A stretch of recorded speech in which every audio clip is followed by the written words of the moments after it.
നമ്മുടെ ജീവനും ജീവിതവും എന്ന പഠന പരമ്പരയുടെ 104-ാമത്തെ ക്ലാസ്സിലേക്കാണ് നാം എല്ലാവരും ജോയിൻ ചെയ്തിട്ടുള്ളത്. ഇന്ന് ക്ലാസ് നയിക്കുന്നത് പ്രിയ ബെന്നി സഹോദരനാണ്. ദൈവം നമുക്ക് എല്ലാവർക്കും വ്യത്യസ്ത കഴിവുകൾ തന്നിട്ടുണ്ട്. അല്ലെങ്കിൽ കൃപാവരങ്ങളോടുകൂടിയാണ് നമ്മളെ ദൈവം ഈ ഭൂമിയിലേക്ക് വിട്ടിട്ടുള്ളത്. അത് നമ്മൾ ഉൾപ്പെട്ട് നിൽക്കുന്ന സമൂഹത്തിൽ അല്ലെ സഭയില് ദൈവനാമത്തിന് വേണ്ടി എങ്ങനെ പരമാവധി പ്രയോജനപ്പെടുത്താം എന്നതിനെ കുറിച്ചാണ് ഇന്ന് ബെന്നി സഹോദരൻ നമ്മോട് സംസാരിക്കാനായിട്ട്, ദൈവത്തിന്റെ അടിസ്ഥാനത്തിൽ സംസാരിക്കാനായിട്ട് പോകുന്നത്. അപ്പൊ അത് നമുക്ക് ഏറ്റവും അനുഗ്രഹമായി തീരട്ടെ. നമ്മുടെ കഴിവുകൾ ഏറ്റവും പ്രയോജനപ്പെടുത്തുന്നുണ്ടോ എന്നൊരു വിലയിരുത്തലും കൂടെ നമുക്ക് ഈ ക്ലാസ്സിന് ശേഷം നമുക്ക് ചർച്ചയിലൂടെയൊക്കെ നമുക്ക് നടത്താം. ഇപ്പോൾ നമുക്ക് ക്ലാസ് നയിക്കുന്നതിനായിട്ട് പ്രിയ സഹോദരനെ ക്ഷണിക്കും. നാം ചിന്തിക്കുന്ന വിഷയത്തെ കുറിച്ച് ഇതിനു മുമ്പ് പ്രാർത്ഥിക്കുന്ന സമയത്തും അനൗൺസ് ചെയ്യുന്ന സമയത്തും ഒക്കെ കേട്ടല്ലോ. നമ്മുടെ ശുശ്രൂഷ സാധ്യതകൾ എങ്ങനെ പരമാവധി പ്രയോജനപ്പെടുത്താം. മറ്റൊരു വിധത്തിൽ ദൈവം എനിക്ക് തന്നതായിരിക്കുന്ന സാധ്യതകളെ ഞാൻ ഉൾപ്പെട്ട സഭയ്ക്കും മറ്റു സഭകൾക്കുമൊക്കെ എത്രത്തോളം പ്രയോജനപ്പെടുത്തുവാനായിട്ട് സാധിക്കും, അതാണ് നാം ചിന്തിക്കുന്നത്. ഒരു 15-20 വർഷം മുമ്പ് രക്ഷിക്കപ്പെട്ട് വന്ന ആളുകളുടെ പൊതുവെയുള്ള ഒരു ചിന്ത എന്ന് പറയുന്നത്, സഭയ്ക്ക് വേണ്ടി എനിക്ക് എന്തൊക്കെ ചെയ്യാനായിട്ട് സാധിക്കും എന്നുള്ളതായിരുന്നു. ആളുകൾ പൊതുവെ ആഗ്രഹിച്ച കാര്യങ്ങളാണ്: എനിക്ക് പഠിക്കണം, എനിക്ക് വളരണം, സഭയിൽ എനിക്ക് ശുശ്രൂഷകളൊക്കെ ചെയ്യണം. അങ്ങനെ ഒരു കാലം നമുക്കുണ്ടായിരുന്നു. കുറച്ച് വർഷങ്ങൾക്ക് മുമ്പ് അങ്ങനെ ഒരു കാലം നമുക്കുണ്ടായിരുന്നു. എന്നാൽ ഇന്ന് അങ്ങനെയുള്ള ഒരു ചിന്ത എത്രത്തോളം ആളുകൾക്കുണ്ട് എന്ന് അറിയില്ല. അതിൽ ഒരു ചെറിയ ഭാഗമെങ്കിൽ അതൊക്കെ നഷ്ടപ്പെട്ടു പോയോ എന്നുള്ളതായ ഒരു ഭയം എൻ്റെ ഉള്ളിലുണ്ട്. കാരണം അങ്ങനെയുള്ള ഒരു ചിന്ത പൊതുവെ പലരിലും കാണാനായിട്ട് കഴിയുന്നില്ല. എന്തെങ്കിലുമൊക്കെ പറഞ്ഞാൽ ആളുകൾ ചെയ്യും എന്നുള്ളതല്ലാതെ സഭയ്ക്ക് വേണ്ടി എനിക്ക് ചില കാര്യങ്ങൾ ചെയ്യണം എന്നുള്ളതായിരിക്കുന്ന ആഗ്രഹം പലപ്പോഴും ആളുകളുടെ ഹൃദയത്തിൽ ഇല്ലാതെ പോവുകയാണ്. മറ്റൊരു രീതിയിൽ പറഞ്ഞാൽ, എന്റെ ശുശ്രൂഷകൾ സഭയ്ക്ക് അനിവാര്യമാണ് എന്ന് ചിന്തിക്കുന്ന പ്രവണത വല്ലാതെ കുറഞ്ഞുപോയി. ഞാനില്ലെങ്കിൽ എന്താ, കാര്യങ്ങൾ നടക്കില്ല എന്ന ആളുകൾ പറയുന്നത്. എടാ, നീയൊക്കെ വേണം സഭയില് എന്ന് പറയുമ്പോൾ ഞാനില്ലെങ്കിലും കാര്യങ്ങൾ നടക്കുമല്ലോ എന്നാണ് ആളുകൾ പൊതുവെ ചിന്തിക്കുന്നത്. എന്നാൽ ലോകത്തിലെ രീതി നോക്കിയാൽ അവിടെ നാം കാണുന്നത് അങ്ങനെയല്ല. ലോകത്തിലെ എപ്പോഴും ആളുകൾ അവരുടേതായ എന്തെങ്കിലും ലോകത്തിൽ ചെയ്യാനാണ് അവർ ശ്രമിക്കുന്നത്. തങ്ങളുടേതായ ഒരു വ്യക്തിമുദ്ര ലോകത്തിൽ പതിപ്പിച്ചിട്ട് ഈ ലോകത്തിൽ നിന്ന് പോകണമെന്ന് ചിന്തിക്കുന്ന ആളുകളാണ് പൊതുവെ ഈ കാലഘട്ടത്തിലുള്ളത്. എവിടെ നോക്കിയാലും അവരുടെ കഴിവിനെ പ്രദർശിപ്പിക്കാനുള്ള ഒരു ശ്രമമാണ്. പ്രത്യേകിച്ച് ഈ സോഷ്യൽ മീഡിയ വന്നതോടുകൂടെ എല്ലാ ആളുകളും മിക്ക ആളുകളും തന്നെ അവരുടെ കഴിവിനെ പ്രദർശിപ്പിക്കാനുള്ള ശ്രമം നടത്തുന്നത് നമ്മൾ കാണുന്നുണ്ട്. അതുവഴി അവരുടെ പേരുയരും. ഇപ്പോഴാണെങ്കിൽ വ്യൂവേഴ്സിന്റെ എണ്ണം കൂടും, അവർക്ക് അംഗീകാരം കിട്ടും, 4 ആൾ അവരെ അറിയും. അപ്പൊ അങ്ങനെയൊക്കെയാണ് അവർ ചിന്തിക്കുന്നത്.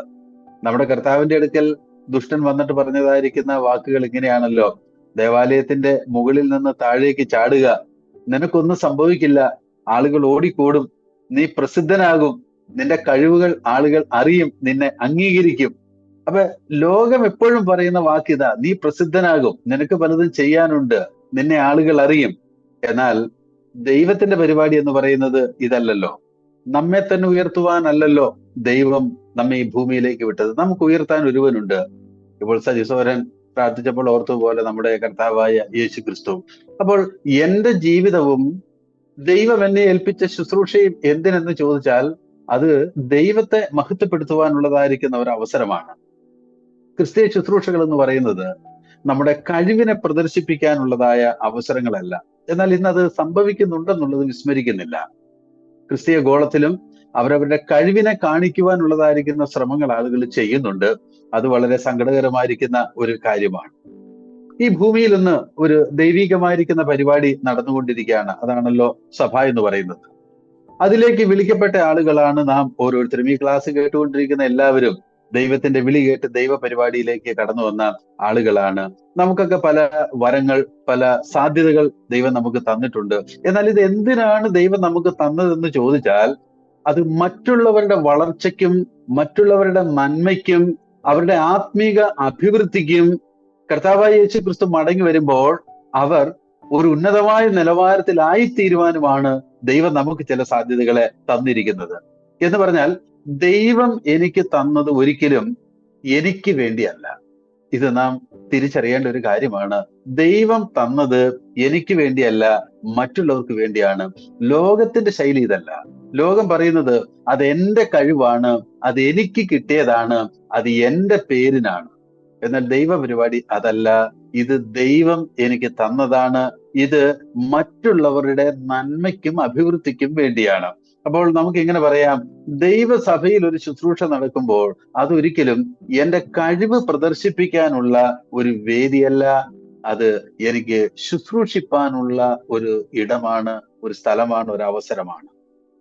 നാം ചെയ്യുന്ന ഏതൊരു ശുശ്രൂഷയും എന്തുമായിക്കൊള്ളട്ടെ, അതിന്റെ അനന്തര ഫലം എന്ന് പറയുന്നത്, അല്ലെങ്കിൽ അതിന്റെ ഫൈനൽ റിസൾട്ട് എന്ന് പറയുന്നത് സഭയിലെ അംഗങ്ങൾക്ക് ലഭിക്കുന്ന ആത്മീക വളർച്ചയും ഉത്സാഹവും ആയിരിക്കണം. ഒരു ശുശ്രൂഷയുടെ അവസാന റിസൾട്ട് എന്ന് പറയുന്നത് ദൈവത്തിന്റെ ജനം ദൈവത്തെ കൂടുതൽ സ്നേഹിക്കുക എന്നുള്ളതാണ്.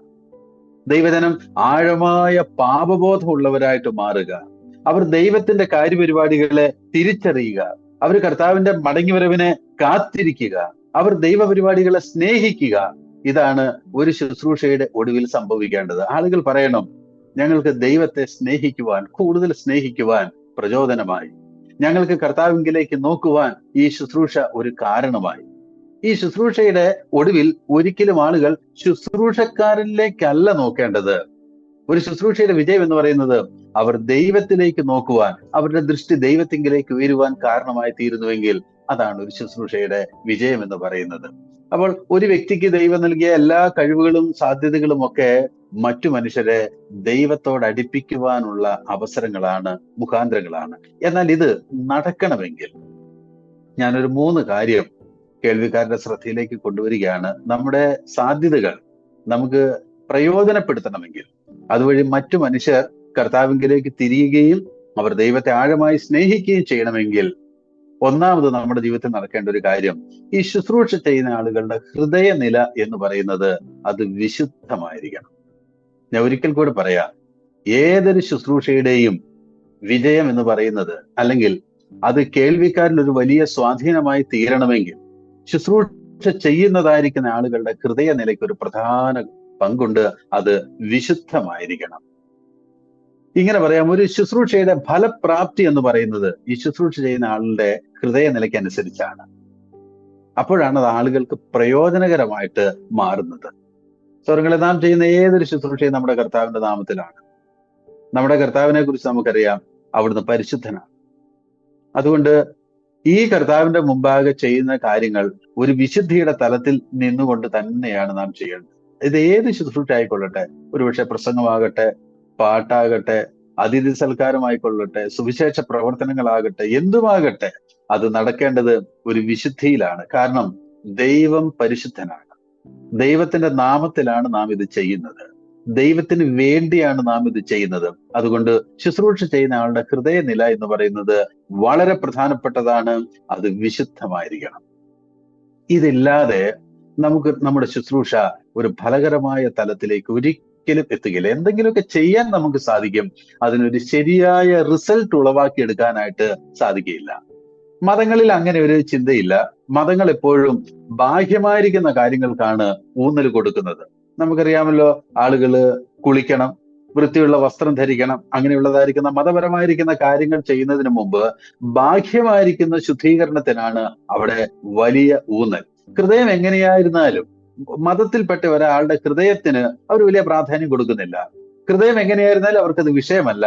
പക്ഷെ ആചാരങ്ങൾ വളരെ കർശനമായിട്ട് പാലിക്കണം, അതിനാണ് അവർ ഊന്നൽ കൊടുക്കുന്നത്. എന്നാൽ ക്രിസ്തീയ ശുശ്രൂഷ അങ്ങനെയല്ല. കാരണം ദൈവം നോക്കുന്നത് ഹൃദയത്തിലേക്കാണ്. ദൈവത്തിന്റെ മുമ്പാകെ ശുശ്രൂഷയ്ക്കായിട്ട് നിൽക്കുന്ന മനുഷ്യൻ, അത് ആരുമായിക്കൊള്ളട്ടെ, അത് സഭയിലെ പ്രസംഗം മാത്രമല്ല, കർത്താവിന്റെ നാമത്തിൽ നാം ചെയ്യുന്ന ഏതൊരു ശുശ്രൂഷയിലും ദൈവം നോക്കുന്നത് നമ്മുടെ ഹൃദയത്തിലേക്കാണ്. ശുശ്രൂഷക്കാരന്റെ കഴിവിൽ ഉപരിയായിട്ട് ദൈവത്തിന് ആവശ്യം അവന്റെ വിശുദ്ധി നിറഞ്ഞ ഹൃദയമാണ്. ഇതില്ലാതെ നമ്മുടെ ശുശ്രൂഷയെ ഫലകരമാക്കി തീർക്കാനായിട്ട് നമുക്ക് സാധിക്കുകയില്ല. ഞാനൊരു ഉദാഹരണം നിങ്ങളുടെ ശ്രദ്ധയിലേക്ക് കൊണ്ടുവരികയാണ്. 1 ശമൂവേൽ 16-ാമത്തെ അധ്യായത്തില് ദൈവജനത്തെ പരിപാലിക്കുവാനായിട്ട് ഒരു രാജാവിനെ തിരഞ്ഞെടുക്കുന്ന രംഗം നാം കാണുന്നുണ്ട്. ശമൂവേൽ അതിന്റെ മുന്നിൽ നിൽക്കുകയാണ്. ദൈവത്തിന്റെ നിർദ്ദേശപ്രകാരം ഇശായിയുടെ വീട്ടിലേക്ക് ശമൂവേൽ പോവുകയാണ്. ദൈവത്തിന് വേണ്ടിയുള്ള ശുശ്രൂഷയാണല്ലോ. ദൈവത്തിന്റെ ജനത്തെ പരിപാലിക്കുവാൻ ഒരാള് വേണം. ദൈവത്തിന് വേണ്ടിയുള്ള ഒരു ശുശ്രൂഷയാണ്. അപ്പോൾ ഇശായിയുടെ വീട്ടിലെത്തിയതായിരിക്കുന്ന ശമൂവേൽ മൂത്ത മകൻ ഏലിയാവിനെ കണ്ടപ്പോൾ പറഞ്ഞതായിരിക്കുന്ന പ്രസ്താവന ഒരുപക്ഷെ ഈ ക്ലാസ് കേട്ടുകൊണ്ടിരിക്കുന്ന എല്ലാവർക്കും പരിചിതമായിരിക്കുന്ന വാക്കുകളാണ്. ശമൂവേൽ പറഞ്ഞത് ഇങ്ങനെയാണ്: യഹോവയുടെ മുമ്പാകെ അവന്റെ അഭിഷിക്തൻ ഇതാ എന്ന് പറഞ്ഞു. അദ്ദേഹം തന്നെ ഒരു തീരുമാനമെടുത്തു, ഇവനെയാണ് ദൈവം തിരഞ്ഞെടുത്തത്. ഇത് പറയാനായിട്ട് ശമൂവേലിനെ പ്രേരിപ്പിച്ച ഘടകം എന്താണെന്നുള്ളത് അവിടെ പറഞ്ഞിട്ടില്ല. പക്ഷെ തൊട്ട് താഴെയുള്ള വാക്യത്തിൽ ദൈവം ശമൂവേലിനോട് പറയുന്ന പ്രസ്താവനയിൽ നിന്ന് ഒരുപക്ഷെ ശമൂവേലിന്റെ അന്തരംഗത്തിൽ ഉണ്ടായിരുന്നത് എന്താണെന്നുള്ളത് അവിടെ ഊഹിക്കാനായിട്ട് സാധിക്കും. കാരണം ഈ ഇശായിയുടെ മകനായിരിക്കുന്ന മൂത്ത മകൻ ഏലിയാവിനെ കാണുമ്പോൾ അവന്റെ ആകാര ഭംഗിയും അവന്റെ മുഖശോഭയും ഒക്കെ കണ്ടപ്പോൾ ശമൂവേൽ ഒരുപക്ഷെ ധരിച്ചു ഇവനെ തന്നെയായിരിക്കും ദൈവം തെരഞ്ഞെടുത്തിരിക്കുന്നത്. അപ്പോൾ ഇത് പറയുമ്പോൾ ഒരുപക്ഷെ നമ്മുടെയൊക്കെ ഉള്ളിലും ഇങ്ങനെയുള്ളതായിരിക്കുന്ന ചിന്തകൾ കടന്നു വന്നതായിരിക്കുന്ന അനേക സമയങ്ങളുണ്ട്. കാരണം ചില മനുഷ്യരെയൊക്കെ കാണുമ്പോൾ ഇവരൊക്കെ സഭയിൽ ഉണ്ടായിരുന്നെങ്കിൽ എത്ര പ്രയോജനപ്പെട്ടേനെ, എത്ര നന്നായിരുന്നേനെ എന്ന് നമ്മളൊക്കെ ചിന്തിച്ചായിരിക്കുന്ന അവസരങ്ങളും ഒരുപക്ഷെ നമ്മുടെയൊക്കെ ജീവിതത്തിലുണ്ട്. പ്രത്യേകിച്ച് അധ്യാപകരായിരിക്കുന്ന ആളുകളൊക്കെ കോളേജിലോ അല്ലെങ്കിൽ സ്കൂൾ തലങ്ങളിലോ ഒക്കെ പഠിപ്പിക്കുന്ന നല്ല അധ്യാപകരൊക്കെ കാണുമ്പോൾ, അല്ലെങ്കിൽ അവരുടെ ആ പഠിപ്പിക്കലിന്റെ സ്റ്റൈലും ഒക്കെ കാണുമ്പോൾ ചിലപ്പോഴൊക്കെ നമ്മൾ ചിന്തിച്ചിട്ടില്ലേ, ഇവരൊക്കെ സഭയിൽ വന്നിരുന്നെങ്കിൽ സഭയ്ക്ക് എത്ര നല്ല അധ്യാപകരെ കിട്ടിയിരുന്നേനെ, സഭയ്ക്ക് എന്നും ഒരു മുതൽക്കൂട്ടായിരുന്നേനെ ഇവരൊക്കെ. നമ്മളും അങ്ങനെ ചിന്തിച്ചിട്ടുണ്ട്. കാരണം എന്താ, അവരുടെ പുറമേ ഉള്ളതായിരിക്കുന്ന കഴിവുകളും പ്രകടനങ്ങളും ഒക്കെ കാണുമ്പോൾ നമ്മൾ ധരിക്കുന്നത് ഇവരൊക്കെ വളരെ നല്ല ആളുകൾ, ഇവരൊക്കെ സഭയ്ക്ക് വളരെ പ്രയോജനപ്പെടേണ്ട ആളുകളെന്ന് നമ്മൾ അങ്ങനെ മാർക്കിട്ടിട്ടുണ്ട്. ചില പാട്ടുകാരൊക്കെ അതിമനോഹരമായിട്ട് പാടുന്ന പാട്ടുകാരെയൊക്കെ കാണുമ്പോൾ നമ്മൾ ഒരുപക്ഷെ ചിന്തിച്ചിട്ടില്ലേ, ഇവരൊക്കെ ദൈവമേ സഭയിൽ ഉണ്ടായിരുന്നെങ്കിൽ എത്ര നന്മയായിരുന്നേനെ, എത്ര പ്രയോജനമായിരുന്നേനെ. നാട്ടിലെ ചില പ്രമാണിമാര് കാണുമ്പോൾ, അവർക്ക് സമൂഹത്തിലുള്ള വിലയും നിലയൊക്കെ കാണുമ്പോൾ നമ്മൾ ചിലപ്പോഴൊക്കെ ഓർത്തിട്ടില്ലേ, ഇവരൊക്കെ സഭയിൽ ഉണ്ടായിരുന്നെങ്കിൽ എത്ര ആളുകൾ വന്നേനെ, ഇവരൊക്കെ കണ്ട എത്ര ആളുകൾ വന്നേനെ. നമ്മളും അങ്ങനെ ചിന്തിച്ചു പോയിട്ടുണ്ട്. ദൈവം എന്താ പറയുന്നതെന്നറിയോ? മുഖവും പൊക്കവും ഒന്നും നോക്കിയിട്ട് കാര്യമില്ല, ദൈവം നോക്കുന്നത് ഹൃദയത്തിലേക്കാണ്. അപ്പൊ ശമൂവേലിനോട് ദൈവം പറഞ്ഞു, ഏലിയാബിന്റെ മുഖവും പൊക്കവും ഒന്നും നോക്കണ്ട. അപ്പോൾ ഏലിയാബിന്റെ ഹൃദയവും ദൈവത്തിനറിയാം, ശമൂവേലിന്റെ ഹൃദയത്തിൽ കൂടെ കടന്നു പോകുന്ന ചിന്തയും എന്താണെന്നുള്ളത് ദൈവത്തിനറിയാം. അതുകൊണ്ട് സഹോദരങ്ങളെ, ഹൃദയനില എന്ന് പറയുന്നത് വളരെ പ്രധാനപ്പെട്ടതാണ്. ദൈവം അത് ശ്രദ്ധിക്കുന്നു. ഒരു ശുശ്രൂഷയുടെ ഒരു ശുശ്രൂഷ സജീവമായി മുന്നോട്ട് പോകണമെങ്കിൽ, നിലനിൽക്കണമെങ്കിൽ, അത് പ്രയോജനകരമായി മാറണമെങ്കിൽ നമ്മുടെ ഹൃദയത്തിന്റെ വിശുദ്ധി എന്ന് പറയുന്നത് വളരെ പ്രധാനപ്പെട്ടതാണ്. കാരണം നാം എപ്പോഴും നോക്കുന്നത് കണ്ണിന് കാണുന്ന കാര്യങ്ങളാണ്, ദൈവം നോക്കുന്നത് ഹൃദയങ്ങളിലേക്കാണ്. 1 ശമൂവേൽ 16:6-7 വാക്യത്തിൽ ആ വാക്യം അങ്ങനെ തന്നെ പറയുന്നുണ്ട്. മനുഷ്യൻ കണ്ണിന് കാണുന്നു നോക്കുന്നു, ദൈവം ഹൃദയങ്ങളിലേക്ക് നോക്കുന്നു. അതുകൊണ്ട് ദൈവത്തിന്റെ മുമ്പാകെ നിന്ന് ശുശ്രൂഷ ചെയ്യുന്ന ഒരു ശുശ്രൂഷകൻ, ഏത് ശുശ്രൂഷയുമായിക്കൊള്ളട്ടെ, അവന്റെ ഹൃദയനില എന്ന് പറയുന്നത് വളരെ പ്രധാനപ്പെട്ടതാണ്. ദൈവം അവന്റെ ഹൃദയത്തിലേക്ക് നോക്കിക്കൊണ്ടിരിക്കുന്നു. 50-ാമത്തെ സങ്കീർത്തനം, അത് ദൈവത്തിന്റെ ഒരു ഹൃദയ ദുഃഖവും ദൈവ ജനത്തോടുള്ളതായിരിക്കുന്ന കുറ്റ ആരോപണങ്ങളും ദൈവത്തിന്റെ ന്യായവിധിയുടെ ഒരു ചിത്രവുമൊക്കെ വരച്ചു കാണിക്കുന്ന സങ്കീർത്തനമാണ്. അപ്പൊ ആ സങ്കീർത്തനത്തില് ദൈവം തന്നെ ജനത്തോട് പറയുന്നത് എന്താണെന്നറിയാമോ? യാഗങ്ങളിലൂടെ ദൈവത്തോട് നിയമപരമായിട്ട് ബന്ധിപ്പിക്കപ്പെട്ടിരിക്കുന്ന എന്റെ വിശുദ്ധന്മാരെ എന്റെ മുമ്പാകെ എന്റെ അടുക്കൽ കൂട്ടുവിൻ എന്നാണ് 50-ാമത്തെ സങ്കീർത്തനത്തിൽ ദൈവം പറയുന്നത്. എന്ന് പറഞ്ഞാൽ എന്റെ ജനത്തെ എന്റെ അടുക്കലേക്ക് കൂട്ടുവിൻ, എനിക്ക് അവരോട് ചില കാര്യങ്ങൾ പറയാനുണ്ട്. 8-ാം വാക്യത്തിൽ, 50-ാം സങ്കീർത്തനത്തിന്റെ 8-ാം വാക്യത്തിൽ ദൈവം പറയുന്ന വാക്കുകൾ ഇങ്ങനെയാ: നിന്റെ ഹനനയാഗങ്ങളെ കുറിച്ചോ നിന്റെ ഹോമയാഗങ്ങളെ കുറിച്ചോ അല്ല എനിക്ക് പരാതി പറയാനുണ്ട്. പിന്നെ എന്തിനെ കുറിച്ചാണെന്ന് ചോദിച്ചാൽ, യാഗം അർപ്പിക്കുന്നവരെ കുറിച്ചാണ് ദൈവത്തിന്റെ സങ്കടം. അവരെല്ലാ കാര്യവും ചെയ്യുന്നുണ്ട്, യാഗങ്ങൾ അതതിന്റെ സമയത്തെല്ലാം ചെയ്യുന്നുണ്ട്. പക്ഷെ യാഗാർപ്പണത്തിൽ പങ്കുകാരായി മാറിയിരിക്കുന്ന, യാഗമർപ്പിക്കുന്ന ആളുകളുടെ ഹൃദയത്തിന്റെ നിലയെ ദൈവം കണ്ടുകൊണ്ടിരിക്കുകയാണ്. ദൈവത്തിന് അത് സഹിക്കാനായിട്ട് സാധിക്കുന്നില്ല. ദൈവം അവരോട് പറയുന്ന വാക്കുകൾ എന്താണെന്നറിയാമോ? 50-ാമത്തെ സങ്കീർത്തനത്തിന്റെ 18 മുതലുള്ള വാക്യത്തിൽ ദൈവം പറയുകയാണ്, കേൾക്കുമ്പോൾ നമുക്കൊരു അസ്വസ്ഥത ഫീൽ ചെയ്യും. കള്ളനെ കണ്ടാൽ നീ അനുകൂലപ്പെടുന്നു, വ്യഭിചാരികളോട് നീ പങ്കുകൂടുന്നു, നിന്റെ നാവ് കൊണ്ട് നീ അരുതാത്തത് പറയുന്നു, എന്തെല്ലാം ആരോപണങ്ങൾ, എന്തെല്ലാം സങ്കടങ്ങളാണ് ദൈവം തന്റെ ജനത്തെ നോക്കിക്കൊണ്ട് പറയുന്നത്. അപ്പൊ എന്താണ് ഈ യാഗാർപ്പണത്തിൽ പങ്കുകാരായ ആയി മാറിയ ആളുകൾ കള്ളത്തരത്തിന് കൂട്ടുനിൽക്കുന്നത് എന്ന് പറഞ്ഞാൽ, കള്ളനെ കണ്ടാൽ അവർ അനുകൂലപ്പെടുന്നതിന്റെ കാരണം എന്താന്ന് ചോദിച്ചാൽ അവരുടെ ഹൃദയം ശരിയല്ല എന്നുള്ളതാണ്. ഹൃദയം ശരിയല്ലാതിരിക്കുമ്പോഴും അവർ ഈ യാഗങ്ങൾ അർപ്പിക്കുന്നുണ്ട്, ഹനനയാഗവും ഹോമയാഗവും അവർ അർപ്പിക്കുന്നുണ്ട്. പക്ഷേ അവരുടെ ജീവിതത്തിൽ കള്ളത്തരങ്ങളാണ് നിറഞ്ഞു നിൽക്കുന്നത്. ദൈവത്തിന് അതെങ്ങനെ സ്വീകരിക്കാനായിട്ട് സാധിക്കും? അപ്പോൾ ദൈവം പറയാണ്, കള്ളനെ കണ്ടാൽ നീ അവൻ അനുകൂലപ്പെടുന്നു, നീ യാഗങ്ങൾ അർപ്പിക്കുകയും ചെയ്യുന്നുണ്ട്.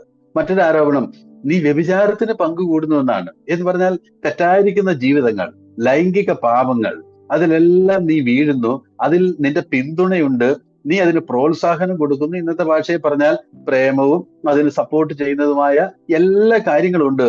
എന്നിട്ട് നീ യാഗാർപ്പണത്തിന് വരുന്നു. അതെങ്ങനെ ദൈവത്തിന് സ്വീകരിക്കാനായിട്ട് സാധിക്കും?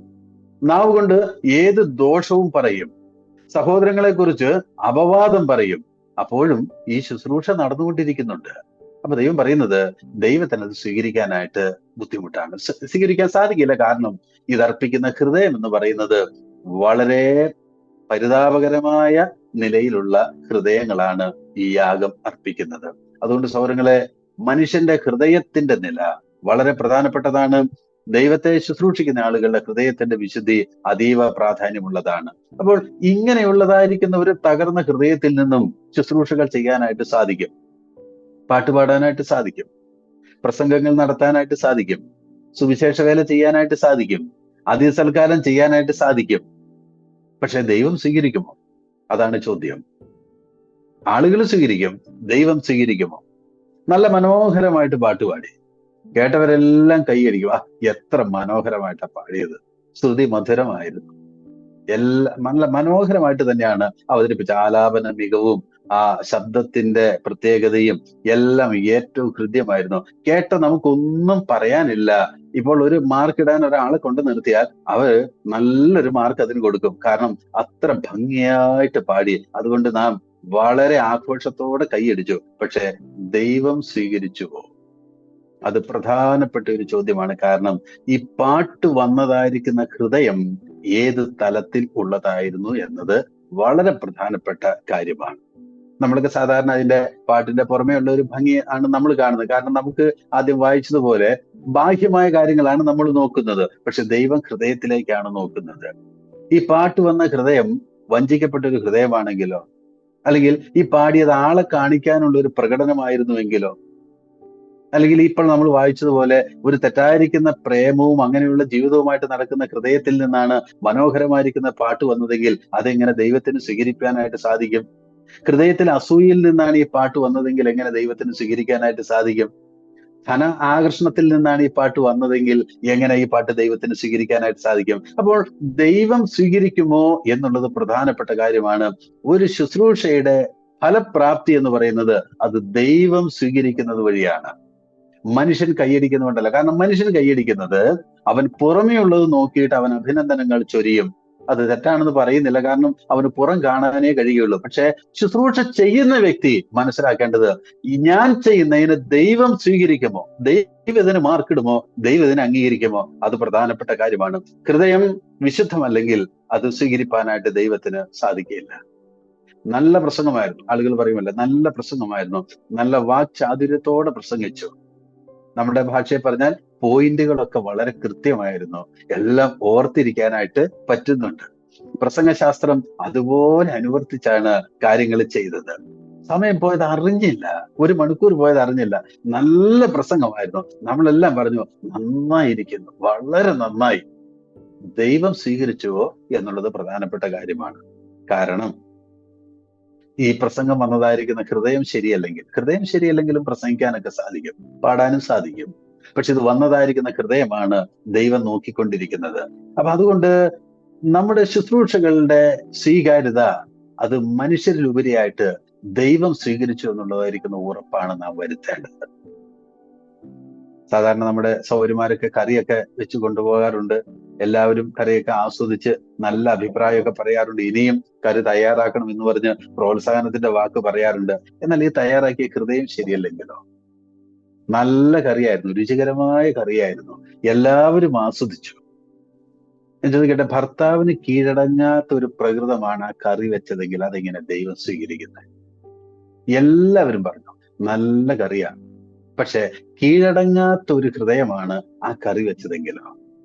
അല്ലെങ്കിൽ പെട്ടെന്ന് പിണങ്ങുന്ന ആളുകളൊക്കെ ഉണ്ടല്ലോ, അവര് സഭയിൽ പലരോടും മിണ്ടാതെയൊക്കെ നടക്കുന്ന പ്രവണതയൊക്കെ പൊതുവേ ഉണ്ട്. നല്ല കറിയൊക്കെ നമ്മൾ വെച്ചുകൊണ്ട് പോയി സഭയിൽ പലരോടും നമ്മൾ മിണ്ടുന്നില്ല, നല്ല കറിയായിരുന്നു, ആ കറി ദൈവം സ്വീകരിച്ചോ? നമ്മൾ അതൊന്നും ശ്രദ്ധിക്കുന്നേ ഇല്ലല്ലോ. പെട്ടെന്ന് വഴക്കിടുന്ന ആളുകളുണ്ട്, എല്ലാവരുമായിട്ടും വഴക്കിടുന്ന ആളുകളുണ്ട്. കറി നന്നായിട്ട് വെച്ചു, ആളുകളുമായിട്ട് പെട്ടെന്ന് വഴക്കിടുന്ന, എല്ലാവരുമായിട്ടും വഴക്കാണ്. കറി നല്ലതായിരുന്നു, എല്ലാവരും പറഞ്ഞു നല്ല കറിയാണ്, പക്ഷെ ദൈവം അത് സ്വീകരിച്ചു. അതുകൊണ്ട് ശുശ്രൂഷയുടെ വിശാലത എന്ന് പറയുന്നത് അവരുടെ ഹൃദയനിലയെ ആശ്രയിച്ചാണ് ഇരിക്കുന്നത്. ദൈവം സ്വീകരിക്കുകയാണ് വേണ്ടത്. ഹൃദയം മലിനമാണെങ്കിൽ ഇതൊക്കെ ചെയ്യാനായിട്ട് നമുക്ക് സാധിക്കുമെന്ന് ഇപ്പോൾ മനസ്സിലായല്ലോ. ഇതൊക്കെ ഹൃദയം മലിനപ്പെട്ടിരിക്കുമ്പോഴും നമുക്ക് ചെയ്യാനായിട്ട് സാധിക്കും, പക്ഷെ ഏറെ മുന്നോട്ട് പോകാനായിട്ട് സാധിക്കില്ല. ഞാൻ നിങ്ങളുടെ ശ്രദ്ധയെ ഒരു വാക്യത്തിലേക്ക് കൊണ്ടുപോവുകയാണ്. 1 തെസ്സലോനിക്കർ 2-ാം അധ്യായത്തിന്റെ 3-ാമത്തെ വാക്യം. 1 തെസ്സലോനിക്കർ 2-ാം അധ്യായത്തിന്റെ 3-ാമത്തെ വാക്യം. അവിടെ പൗലോസ് അപ്പോസ്തലൻ പറയുന്നത് ഇങ്ങനെയാണ്: ഞങ്ങളുടെ പ്രബോധനം അബദ്ധത്തിൽ നിന്നോ അശുദ്ധിയിൽ നിന്നോ വ്യാജത്തോടെയോ വന്നതല്ല. എന്ന് പറഞ്ഞാൽ ദൈവത്തെ സാക്ഷി നിർത്തിക്കൊണ്ട് അദ്ദേഹം പറയുന്ന വാക്കുകൾ ഇതാണ്: ഒരു ശുദ്ധ ഹൃദയത്തിൽ നിന്നാണ് ഈ ശുശ്രൂഷ വന്നത്. സഹോദരങ്ങൾ, ഇതാണ് ദൈവം ആവശ്യപ്പെടുന്നത്, ഇതാണ് ദൈവം പ്രതീക്ഷിക്കുന്നത്. ഇത് പറയാനായിട്ട് നമുക്ക് സാധിക്കണം. ഒരു ശുദ്ധ ഹൃദയത്തിൽ നിന്നാണ് ഞാനിത് ചെയ്യുന്നത്. അദ്ദേഹം പറയുന്നത് എന്തെന്ന് ചോദിച്ചാൽ, മറ്റ് യാതൊരു വിധത്തിലുള്ള ഒരു രഹസ്യ അജണ്ടയും ഞങ്ങൾക്കില്ലായിരുന്നു. ഒരേ ഒരു ലക്ഷ്യം മാത്രം. ആദ്യം പറഞ്ഞതുപോലെ ഈ ശുശ്രൂഷ കഴിയുമ്പോൾ ആളുകൾ ദൈവത്തിങ്കിലേക്ക് തിരിയണം. ദൈവം ആരാണെന്നുള്ള ആളുകൾക്ക് മനസ്സിലാകണം. ദൈവത്തെ അവർ സ്നേഹിക്കണം. ആളുകൾ കൂടുതൽ പാപബോധമുള്ളവരായിട്ട് മാറണം. അവർ കർത്താവിന്റെ മടങ്ങി വരവിനെ കാത്തിരിക്കണം. ആ നിലയിൽ ജനത്തിന് ഒരു മാറ്റം വരാനായിട്ട് ഈ ശുശ്രൂഷകൾ തീരണം. അല്ലാതെ മറ്റു യാതൊരു വിധത്തിലും ഉള്ളതായിരിക്കുന്ന ഒരു രഹസ്യ അജണ്ടയും ഞങ്ങൾക്കില്ല.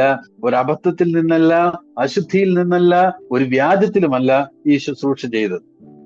അപ്പോൾ ഈ വാക്യവും അതിന്റെ താഴേക്കുള്ള വാക്യത്തിന്റെ ഒക്കെ നാം കടന്നു പോകുമ്പോൾ, ആ വാക്യങ്ങൾ വായിക്കാൻ ഞാൻ സമയം ഉപയോഗിക്കുന്നില്ല, പക്ഷെ നിങ്ങൾ വായിച്ചു നോക്കിയാൽ കാണാം. അദ്ദേഹം പറയുന്നത് താഴെയുള്ള വാക്യത്തിലൊക്കെ പറയുന്നത് എന്താന്ന് ചോദിച്ചാൽ, അദ്ദേഹം പറയുന്ന പ്രസ്താവനകൾ ഇങ്ങനെയാണ്: ഈ ശുശ്രൂഷയിൽ ഒരു അശുദ്ധി ഇല്ല. എന്ന് പറഞ്ഞാൽ ഹൃദയം മലിനമായിരിക്കുമ്പോഴും ഈ ശുശ്രൂഷ ചെയ്യാനായിട്ട് സാധിക്കും. പക്ഷെ അപ്പോസ്തലൻ പറയാണ്, ഈ ശുശ്രൂഷ വന്നത് അശുദ്ധിയിൽ നിന്നല്ല.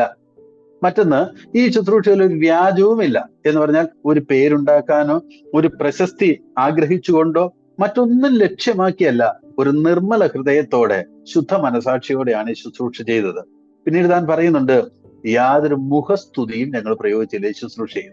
എന്ന് പറഞ്ഞാൽ മുഖസ്തുതിയൊക്കെ പ്രയോഗിക്കുന്ന എപ്പോഴെന്ന് ചോദിച്ചാൽ കാര്യം നടപ്പാക്കാൻ വേണ്ടിയാണ്. ചില ആളുകൾ നമ്മുടെ പക്ഷത്താകാൻ വേണ്ടിയാണ്, മനുഷ്യരെ സ്വാധീനിക്കാൻ വേണ്ടിയാണ്. അങ്ങനെയുള്ള ഒരു പരിപാടിയും ഇതിലുണ്ടായിരുന്നില്ലെന്നാണ് അദ്ദേഹം പറയുന്നത്. പിന്നെ താഴെ പറയുന്നുണ്ട്, യാതൊരു ദ്രവ്യാഗ്രഹവും, അതായത് ഈ ശുശ്രൂഷ ചെയ്യുമ്പോൾ ഇത് ചെയ്താൽ എനിക്ക് എന്ത് കിട്ടും എന്നുള്ളതായിരിക്കുന്ന യാതൊരു ധനത്തോടുള്ള ഒരു താല്പര്യവുമില്ല. ഒന്നുകൂടെ പറയുന്നുണ്ട്, ഒരു മാനവും ഞങ്ങൾ അന്വേഷിച്ചില്ല. ഞങ്ങളെ പരിഗണിച്ചില്ലെന്നോ ഞങ്ങൾക്ക് ബഹുമാനം തന്നില്ലെന്നോ എന്റെ പേര് ആദ്യം പറഞ്ഞില്ലെന്നോ അങ്ങനെയുള്ളതായിരിക്കുന്ന മാനം തിരയുന്ന ഒരു പരിപാടിയും ഈ ശുശ്രൂഷയിൽ ഇല്ലായിരുന്നു. അതുകൊണ്ടാണ് അദ്ദേഹം ദൈവത്തെ സാക്ഷി നിർത്തി പറഞ്ഞത്, ഇത് ശുദ്ധ ഹൃദയത്തിൽ നിന്ന്, ഒരു അശുദ്ധിയിൽ നിന്നല്ല, ശുദ്ധ ഹൃദയത്തിൽ നിന്നാണ് ഞങ്ങളിത് ചെയ്തതെന്ന്. അതുകൊണ്ട് ഓർക്കുക സൗരങ്ങളെ, ഞാൻ ഈ ഭാഗത്തിലൂടെ നമ്മുടെ ശ്രദ്ധയിലേക്ക് കൊണ്ടുവന്നത്, നമ്മുടെ ശുശ്രൂഷകൾ പ്രയോജനപ്പെടണമെങ്കിൽ നമ്മുടെ ഹൃദയത്തിന്റെ വിശുദ്ധി എന്ന് പറയുന്നത് വളരെ പ്രധാനപ്പെട്ടതാണ്. അതുകൊണ്ട് ഹൃദയത്തിലേക്ക് ഒരു തിരിഞ്ഞു നോട്ടം ആവശ്യമാണ്.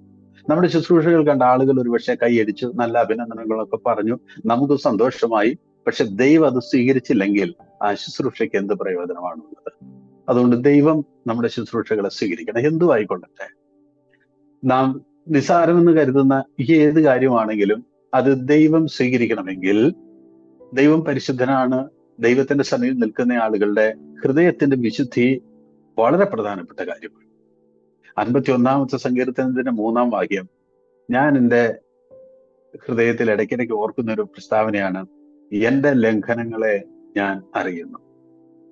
നാഥാൻ പ്രവാചകൻ തന്റെ ജീവിതത്തിന്റെ വീഴ്ചകളെ ദാവീദിന് കാണിച്ചു കൊടുക്കുമ്പോൾ ദാവീദ് പറഞ്ഞ വാക്കുകളാണ്: എന്റെ വീഴ്ചകളെ ഞാൻ അറിയുന്നു, എന്റെ പാപം എപ്പോഴും നിന്റെ മുമ്പാകെ ഇരിക്കുന്നു.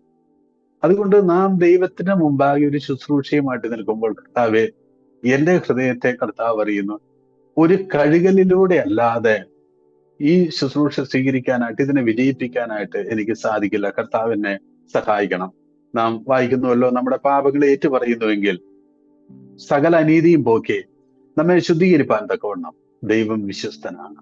യേശുക്രിസ്തുവിന്റെ രക്തം കൊണ്ട് നമ്മളെ ദൈവം കഴുകുന്നുവെങ്കിൽ ആ ശുശ്രൂഷ എത്രയോ പ്രസാദകരമായിട്ട് മാറും. അതുകൊണ്ട് എന്റെ ലംഘനങ്ങളെ ഞാൻ അറിയുന്നു. ശുശ്രൂഷ ചെയ്യുന്നതിനും അല്ലെങ്കിൽ ശുശ്രൂഷ രംഗത്ത് നിൽക്കുന്ന അല്ലെങ്കിൽ കർത്താവിനെ ശുശ്രൂഷിക്കുന്ന നമുക്ക് ഓർക്കാനുള്ളത് നമ്മുടെ പരാജയങ്ങൾ, അവ ഏറ്റു പറയാനുള്ളതായിരിക്കും നമ്മുടെ ഹൃദയത്തിന്റെ താല്പര്യങ്ങളുമാണ്. 139 സങ്കീർത്തനത്തിന്റെ 23 വാക്യത്തിലും അങ്ങനെ ഒരു പ്രസ്താവനയുണ്ട്. ദൈവമേ, എന്നെ ശോധന ചെയ്ത് എന്റെ ഹൃദയത്തെ അറിയണമേ. എത്ര ഹൃദ്യമായിരിക്കുന്ന ഒരു പ്രാർത്ഥനയാണ്. കർത്താവ്, എന്റെ ഹൃദയത്തെ ദൈവം അറിയുന്നു, അതിനെ പരിശോധിക്കണം. അവിടെയുള്ള പോരായ്മകളൊക്കെ കർത്താവ് തിരുത്തി തരണം. എനിക്കത് മനസ്സിലാക്കാൻ എന്നെ സഹായിക്കണം. അവ ഏറ്റുപറഞ്ഞ് ഉപേക്ഷിപ്പാൻ എന്നെ സഹായിക്കണം. ഞാൻ അങ്ങയുടെ മുമ്പാകെ ജീവിക്കുമ്പോൾ ഒരു ശുദ്ധ ഹൃദയത്തോടെ നിൽക്കട്ടെ. ഈ ഹൃദയമാണ് നമ്മുടെ ശുശ്രൂഷയിൽ നമുക്ക് വേണ്ടത്. അപ്പൊ ദൈവം നമ്മെ സഹായിക്കട്ടെ. ഞാൻ നമ്മുടെ ശ്രദ്ധയിലേക്ക് കൊണ്ടുവന്നത്, നമ്മുടെ സാധ്യതകൾ അത് പ്രയോജനപ്പെടണമെങ്കിൽ, ദൈവത്തിന് പ്രസാദകരമായി തീരണമെങ്കിൽ, സഭയ്ക്ക് നന്മയാകണമെങ്കിൽ, ആളുകൾ ദൈവത്തെങ്കിലേക്ക് തിരിയണമെങ്കിൽ അത് വരുന്ന ഹൃദയം ശുദ്ധമായ ഒരു ഹൃദയമായിരിക്കണം. അതുകൊണ്ട് നമ്മുടെ വീഴ്ചകളെ മനസ്സിലാക്കി തിരുത്തി ഏറ്റുപറയുകയും ഉപേക്ഷിക്കുകയും ദൈവത്തിന്റെ കരുണയിൽ ശരണപ്പെടുകയും കർത്താവിന്റെ രക്തത്തിൽ കഴുകൽ പ്രാപിച്ച് മുന്നോട്ട് പോയി ഈ ശുശ്രൂഷ മുന്നോട്ട് കൊണ്ടുപോകാനായിട്ട് നമുക്കിടയായി തീരണം. ദൈവം അതിനെ നമ്മെ സഹായിക്കട്ടെ. രണ്ടാമത്, അപ്പോൾ ആദ്യം ഞാൻ കാണിച്ചെന്നത് നമ്മുടെ ശുശ്രൂഷ മുന്നോട്ട് പോകണമെങ്കിൽ, അതിന്റെ സാധ്യതകൾ വിജയിപ്പിക്കണമെങ്കിൽ നമുക്ക് വേണ്ടത് നമ്മുടെ ഹൃദയത്തിന്റെ വിശുദ്ധിയാണ്. രണ്ടാമത്, ശുശ്രൂഷകന്റെ സ്വഭാവം വളരെ പ്രധാനപ്പെട്ടതാണ്. നാം ശുശ്രൂഷ രംഗത്ത് നിൽക്കുമ്പോൾ അല്ലെങ്കിൽ ശുശ്രൂഷയുമായിട്ട് മുന്നോട്ട് പോകുമ്പോൾ നമുക്ക് അത് പ്രയോജനകരമായിട്ട് മാറ്റണമെങ്കിൽ നമ്മുടെ സ്വഭാവം മെച്ചപ്പെടുത്താതെ നമുക്കൊരിക്കലും സാധിക്കില്ല. സ്വഭാവം നഷ്ടപ്പെട്ട ശുശ്രൂഷകന്റെ ശുശ്രൂഷകൾ കൂട് നഷ്ടപ്പെട്ട പക്ഷിയെ പോലെയാണ്. ഈ കൂട് നഷ്ടപ്പെട്ട പക്ഷിക്ക് ഇരിക്കാൻ ഒരിടമില്ല, അതിങ്ങനെ പറന്ന് നടക്കും. അതുപോലെയാ സ്വഭാവം നഷ്ടപ്പെട്ട ശുശ്രൂഷകന്റെ ശുശ്രൂഷകൾ. അത് ഒരു ഹൃദയത്തിലേക്ക് ചെല്ലുന്നില്ല. അത് വെറുതെ ഇങ്ങനെ അന്തരീക്ഷത്തിലൂടെ അലയടിച്ച്, നമ്മൾ പറഞ്ഞു നന്നായിരുന്നു, ഓക്കെ നന്നായിരുന്നു, ഒരു ഹൃദയത്തിലേക്കും അത് ചെന്നില്ല. അതിങ്ങനെ വെറുതെ പറന്നങ്ങ് പോയി. അത്രയുമേ നമുക്കതേക്കുറിച്ച് പറയാനായിട്ട് സാധിക്കുള്ളൂ. നിങ്ങൾ ജിം എലീറ്റിനെ കുറിച്ച് കേട്ടിട്ടുണ്ടല്ലോ. ജിം എലീറ്റ് പറഞ്ഞ ഒരു പ്രസ്താവനയുണ്ട്, വിശ്വപ്രസിദ്ധമായ ഒരു പ്രസ്താവനയാണ്. ഒരു ശുശ്രൂഷയുടെ വിജയം എന്ന് പറയുന്നത് ശുശ്രൂഷകന്റെ സ്വഭാവവുമായിട്ട് ബന്ധപ്പെട്ടിരിക്കുന്നു. ജിം എലീറ്റ് പറഞ്ഞൊരു പ്രസ്താവനയാണ്. ഒരു ശുശ്രൂഷയുടെ വിജയം എന്ന് പറയുന്നത് ശുശ്രൂഷ ചെയ്യുന്ന ആളുടെ സ്വഭാവവുമായിട്ട് ബന്ധപ്പെട്ടിരിക്കുന്നു. അത് വളരെ പ്രധാനപ്പെട്ട കാര്യമാണ്. കാരണം ദൈവം തിരയുന്നത് കഴിവുള്ളവരെ ഒന്നുമല്ല. ദൈവം അന്വേഷിക്കുന്നത് ക്യാരക്ടർ ഉള്ളവര്, സ്വഭാവം ഉള്ളവര്. ദൈവത്തിന് വേണ്ടത് അതാണ്. 25 ലക്ഷത്തോളം ആളുകളെ നടത്തിയതായിരിക്കുന്ന മോശയുടെ കഴിവിനെ നമുക്കറിയാം. അദ്ദേഹം തന്നെ പറഞ്ഞു, എനിക്കൊരു കഴിവില്ല എന്ന്. നേരാമണ്ണം സംസാരിപ്പാൻ അറിയാത്തതായിരിക്കുന്ന ഒരു മനുഷ്യൻ, പക്ഷെ ഒരു ക്യാരക്ടർ അദ്ദേഹത്തിന് ഉണ്ടായിരുന്നു. അപ്പോൾ കഴിവിൽ ഉപരിയായിട്ട് ദൈവം അന്വേഷിക്കുന്നത് ക്യാരക്ടറാണ്. അതില്ലെങ്കിൽ നമ്മുടെ ശുശ്രൂഷ നമുക്ക് വിജയിപ്പിക്കാനായിട്ട് സാധിക്കില്ല. മൂപ്പന്മാരുടെ യോഗ്യതയെക്കുറിച്ച് പറയുമ്പോൾ അവിടെ ഊന്നി പറയുന്നത് സ്വഭാവത്തെ കുറിച്ചല്ലേ. ഏകഭാര്യയുടെ ഭർത്താവ്, നിർമ്മതൻ, ഇന്ദ്രിയജയമുള്ളവൻ, ശാന്തൻ, കലഹിക്കാത്തവൻ, നിർമ്മതൻ എന്നെല്ലാം പറയുമ്പോൾ സ്വഭാവത്തിനാണല്ലോ അവിടെ എല്ലാം ഊന്നൽ കൊടുക്കുന്നത്. അതുകൊണ്ട് നമ്മുടെ ശുശ്രൂഷകളുടെ സ്വീകാര്യത വർദ്ധിക്കണമെങ്കിൽ നമ്മുടെ സ്വഭാവം മികച്ചതായിരിക്കണം. നമ്മുടെ സ്വഭാവം മികച്ചതാണെങ്കിൽ മാത്രമേ നാം ചെയ്യുന്ന ശുശ്രൂഷകൾ മറ്റു മനുഷ്യരുടെ ഹൃദയത്തിലേക്ക് ചെല്ലുകയുള്ളൂ. നമ്മുടെ സ്വഭാവം മോശമായി തീർന്നിട്ട് നാം ചെയ്യുന്ന ഒരു ശുശ്രൂഷയ്ക്കും ആളുകളുടെ ഹൃദയത്തിൽ ഒരു ചലനവും ഉണ്ടാക്കുവാനായിട്ട് സാധിക്കില്ല. ആളുകളുടെ ഹൃദയത്തിൽ നമുക്കൊരു ഇടമില്ലെങ്കിൽ നാം ചെയ്യുന്ന ശുശ്രൂഷയ്ക്ക് എന്ത് റിസൾട്ടാണ് ഉളവാക്കാനായിട്ട് സാധിക്കുന്നത്? അതുകൊണ്ട് നാം ഈ രാത്രിയിൽ വളരെ ഗൗരവത്തോടെ ചിന്തിക്കേണ്ട ഒരു കാര്യമാണ് നമ്മുടെ ക്യാരക്ടറിനെ സംബന്ധിച്ച്. നാം പല കാര്യവും ചെയ്യുന്ന ആളുകളാണ്. എന്റെ ക്യാരക്ടർ എങ്ങനെയുണ്ട്? എന്റെ ശുശ്രൂഷകൾ ആളുകളുടെ ഹൃദയത്തിൽ ചെല്ലുവാൻ തക്കവണ്ണം എനിക്ക് ആളുകളുടെ ഹൃദയത്തിൽ ഒരിടം കിട്ടിയിട്ടുണ്ട്. നാം ആരുമായിക്കൊള്ളട്ടെ, സഭയിൽ നാം ആരുമായിക്കൊള്ളട്ടെ, എനിക്ക് ആളുകളുടെ ഹൃദയത്തിൽ ഒരിടമുണ്ട്. സഭയിൽ എല്ലാവരുടെയും ഹൃദയത്തിൽ എനിക്കൊരിടം കിട്ടിയിട്ടുണ്ടോ? ആ ഇടം ഇല്ല എങ്കിൽ ആ ഇടം നാം ഉണ്ടാക്കിയെടുക്കണം. കാരണം നാം ചെയ്യുന്ന ശുശ്രൂഷകളുടെ സ്വീകാര്യത ആളുകളുടെ ഹൃദയത്തിലുള്ള ആ ഒരു ഇടത്തിന് അനുസരിച്ചാണ് ഇരിക്കുന്നത്. ഒരു തെറ്റൊക്കെ തിരുത്താനായിട്ട് ആളുകൾ നമ്മോട് പറഞ്ഞാൽ നാം എങ്ങനെയാ സാധാരണ പ്രതികരിക്കണം? നമ്മുടെ സ്വഭാവത്തെ ഒന്ന് വിലയിരുത്താനായിട്ട് ഞാൻ പറഞ്ഞതാണ്. നമ്മുടെ ജീവിതത്തിന്റെ ഒരു കുറവ് ആളുകൾ ചൂണ്ടിക്കാണിച്ചാൽ ഒരു തിരുത്തലുണ്ടല്ലോ എന്ന് പറഞ്ഞാൽ നമ്മൾ എങ്ങനെയാണ് അതിനോട് പ്രതികരിക്കുന്നത്? നമ്മുടെ സ്വഭാവത്തെ ഒന്ന് മനസ്സിലാക്കാനായിട്ട് ഞാൻ നമ്മുടെ ശ്രദ്ധയിലേക്ക് കൊണ്ടുവന്നതാണ്. അല്ലെങ്കിൽ ആളുകൾ നമ്മോട് അടുത്ത് വരുമോ? നമ്മെ തിരുത്താനായിട്ട് ആളുകൾ നമ്മോട് അടുത്ത് വരുമോ? അതെയോ ആളുകൾ ഒരകലം വിട്ട് നിൽക്കുകയാണോ? മറ്റുള്ളവർക്ക് നമ്മെ ഭയമുണ്ടോ? നമ്മുടെ അടുത്ത് വരാൻ ആളുകൾക്ക് പേടിയാണോ? ഇങ്ങനെയൊക്കെ ആണെങ്കിൽ സഹോദരങ്ങളെ, അതിന്റെ അർത്ഥം കാര്യമായ ചില പ്രശ്നമുണ്ടെന്നല്ലേ? നമ്മുടെ ശുശ്രൂഷകൾ എങ്ങനെ അവരുടെ ഹൃദയത്തിലേക്ക് ചെല്ലുന്നത്? ആളുകൾ നമ്മെ ഭയപ്പെടുകയാണ്. ഈ സഹോദരനെ തിരുത്താനായിട്ടാവില്ല, ഈ സഹോദരനോട് പറഞ്ഞ പ്രശ്നമാണ്. ഇങ്ങനെയൊക്കെ നിൽക്കുന്ന ഒരു പ്രകൃതമാണ് നമ്മുടേതെങ്കിൽ നാം പല കാര്യങ്ങളും ചെയ്യുന്നുണ്ട്. ഇതെങ്ങനെ ആളുകളുടെ ഹൃദയത്തിലേക്ക് ചെല്ലുന്നത്? അതുകൊണ്ട് നമ്മുടെ സ്വഭാവത്തിൽ കാര്യമായ ഒരു പുരോഗതി വരണം. ഞാനിങ്ങനെ പറയട്ടെ, കുഞ്ഞുങ്ങൾ പോലും നമ്മുടെ അടുക്കലേക്ക് വരണം. നമ്മുടെ മടിയിൽ കയറി അവർ ഇരിക്കത്തക്കവണ്ണം ആ നിലയിലുള്ള ഒരു സ്വഭാവ ശ്രേഷ്ഠത നമുക്കുണ്ടെങ്കിൽ ഈ ശുശ്രൂഷയിൽ ഒരു വലിയ പുരോഗതി നമുക്ക് ആർജിക്കാനായിട്ട് സാധിക്കും. ഞാൻ നിങ്ങളെ 1 തെസ്സലോനിക്കർ 2-ാം അധ്യായത്തിന്റെ 7-ാം വാക്യത്തിലേക്ക് കൊണ്ടുപോവുകയാണ്. പൗലോസ് അപ്പോസ്തലൻ തന്റെ ജീവിതത്തിൽ നിന്ന് പറഞ്ഞതായിരിക്കുന്ന ചില കാര്യങ്ങളാണ് 1 തെസ്സലോനിക്കർ 2:7 നമ്മൾ കാണുന്നത്. ഒരു ശുശ്രൂഷയുടെ വ്യക്തമായിരിക്കുന്ന ചിത്രം അവിടെ നമുക്ക് കാണാനായിട്ട് സാധിക്കുന്നുണ്ട്. അവിടെ അദ്ദേഹം പറയുന്നത് എങ്ങനെയാ? ഒരമ്മ തന്റെ കുഞ്ഞുങ്ങളെ പോറ്റും പോലെ ആർദ്രതയോടെ ഞങ്ങൾ നിങ്ങളോട് പെരുമാറി. ഒരു സഭയിലെ ശുശ്രൂഷയെ കുറിച്ച് ഒരു ദൈവദാസൻ രേഖപ്പെടുത്തിയ ദൈവവചന വാക്കുകളാണ് നമ്മൾ വായിച്ചു കേട്ടത്. ഒരമ്മ തന്റെ കുഞ്ഞുങ്ങളെ പോറ്റുന്നത് പോലെ ആർദ്രതയോടെ ഞങ്ങൾ നിങ്ങളോട് പെരുമാറി. അപ്പൊ ഈ ഞങ്ങൾ എന്ന് പറയുന്നതിൽ പൗലോസ് അപ്പോസ്തലൻ മാത്രമല്ല, സിൽവാനോസ് ഉണ്ട്, തിമോത്തിയോസ് ഉണ്ട്. അപ്പൊ ഇവരൊക്കെ അതേ സ്വഭാവക്കാരായിരുന്നു. ഏത് സ്വഭാവക്കാര്? ഒരമ്മ തന്റെ കുഞ്ഞുങ്ങളെ പോറ്റുന്നത് പോലെ സഭയിലുള്ള ആളുകളെ കരുതാൻ, ആ ഒരു കെയറിങ് അവർക്ക് നൽകാൻ മനസ്സുള്ളതായിരിക്കുന്ന ആളുകൾ. 2-ാം അധ്യായത്തിന്റെ 8-ാം വാക്യത്തിൽ പറയുന്നത് എന്താണെന്നറിയാവോ? ഞങ്ങൾ നിങ്ങളെ ഓമനിച്ചു എന്നാ പറയുന്നത്.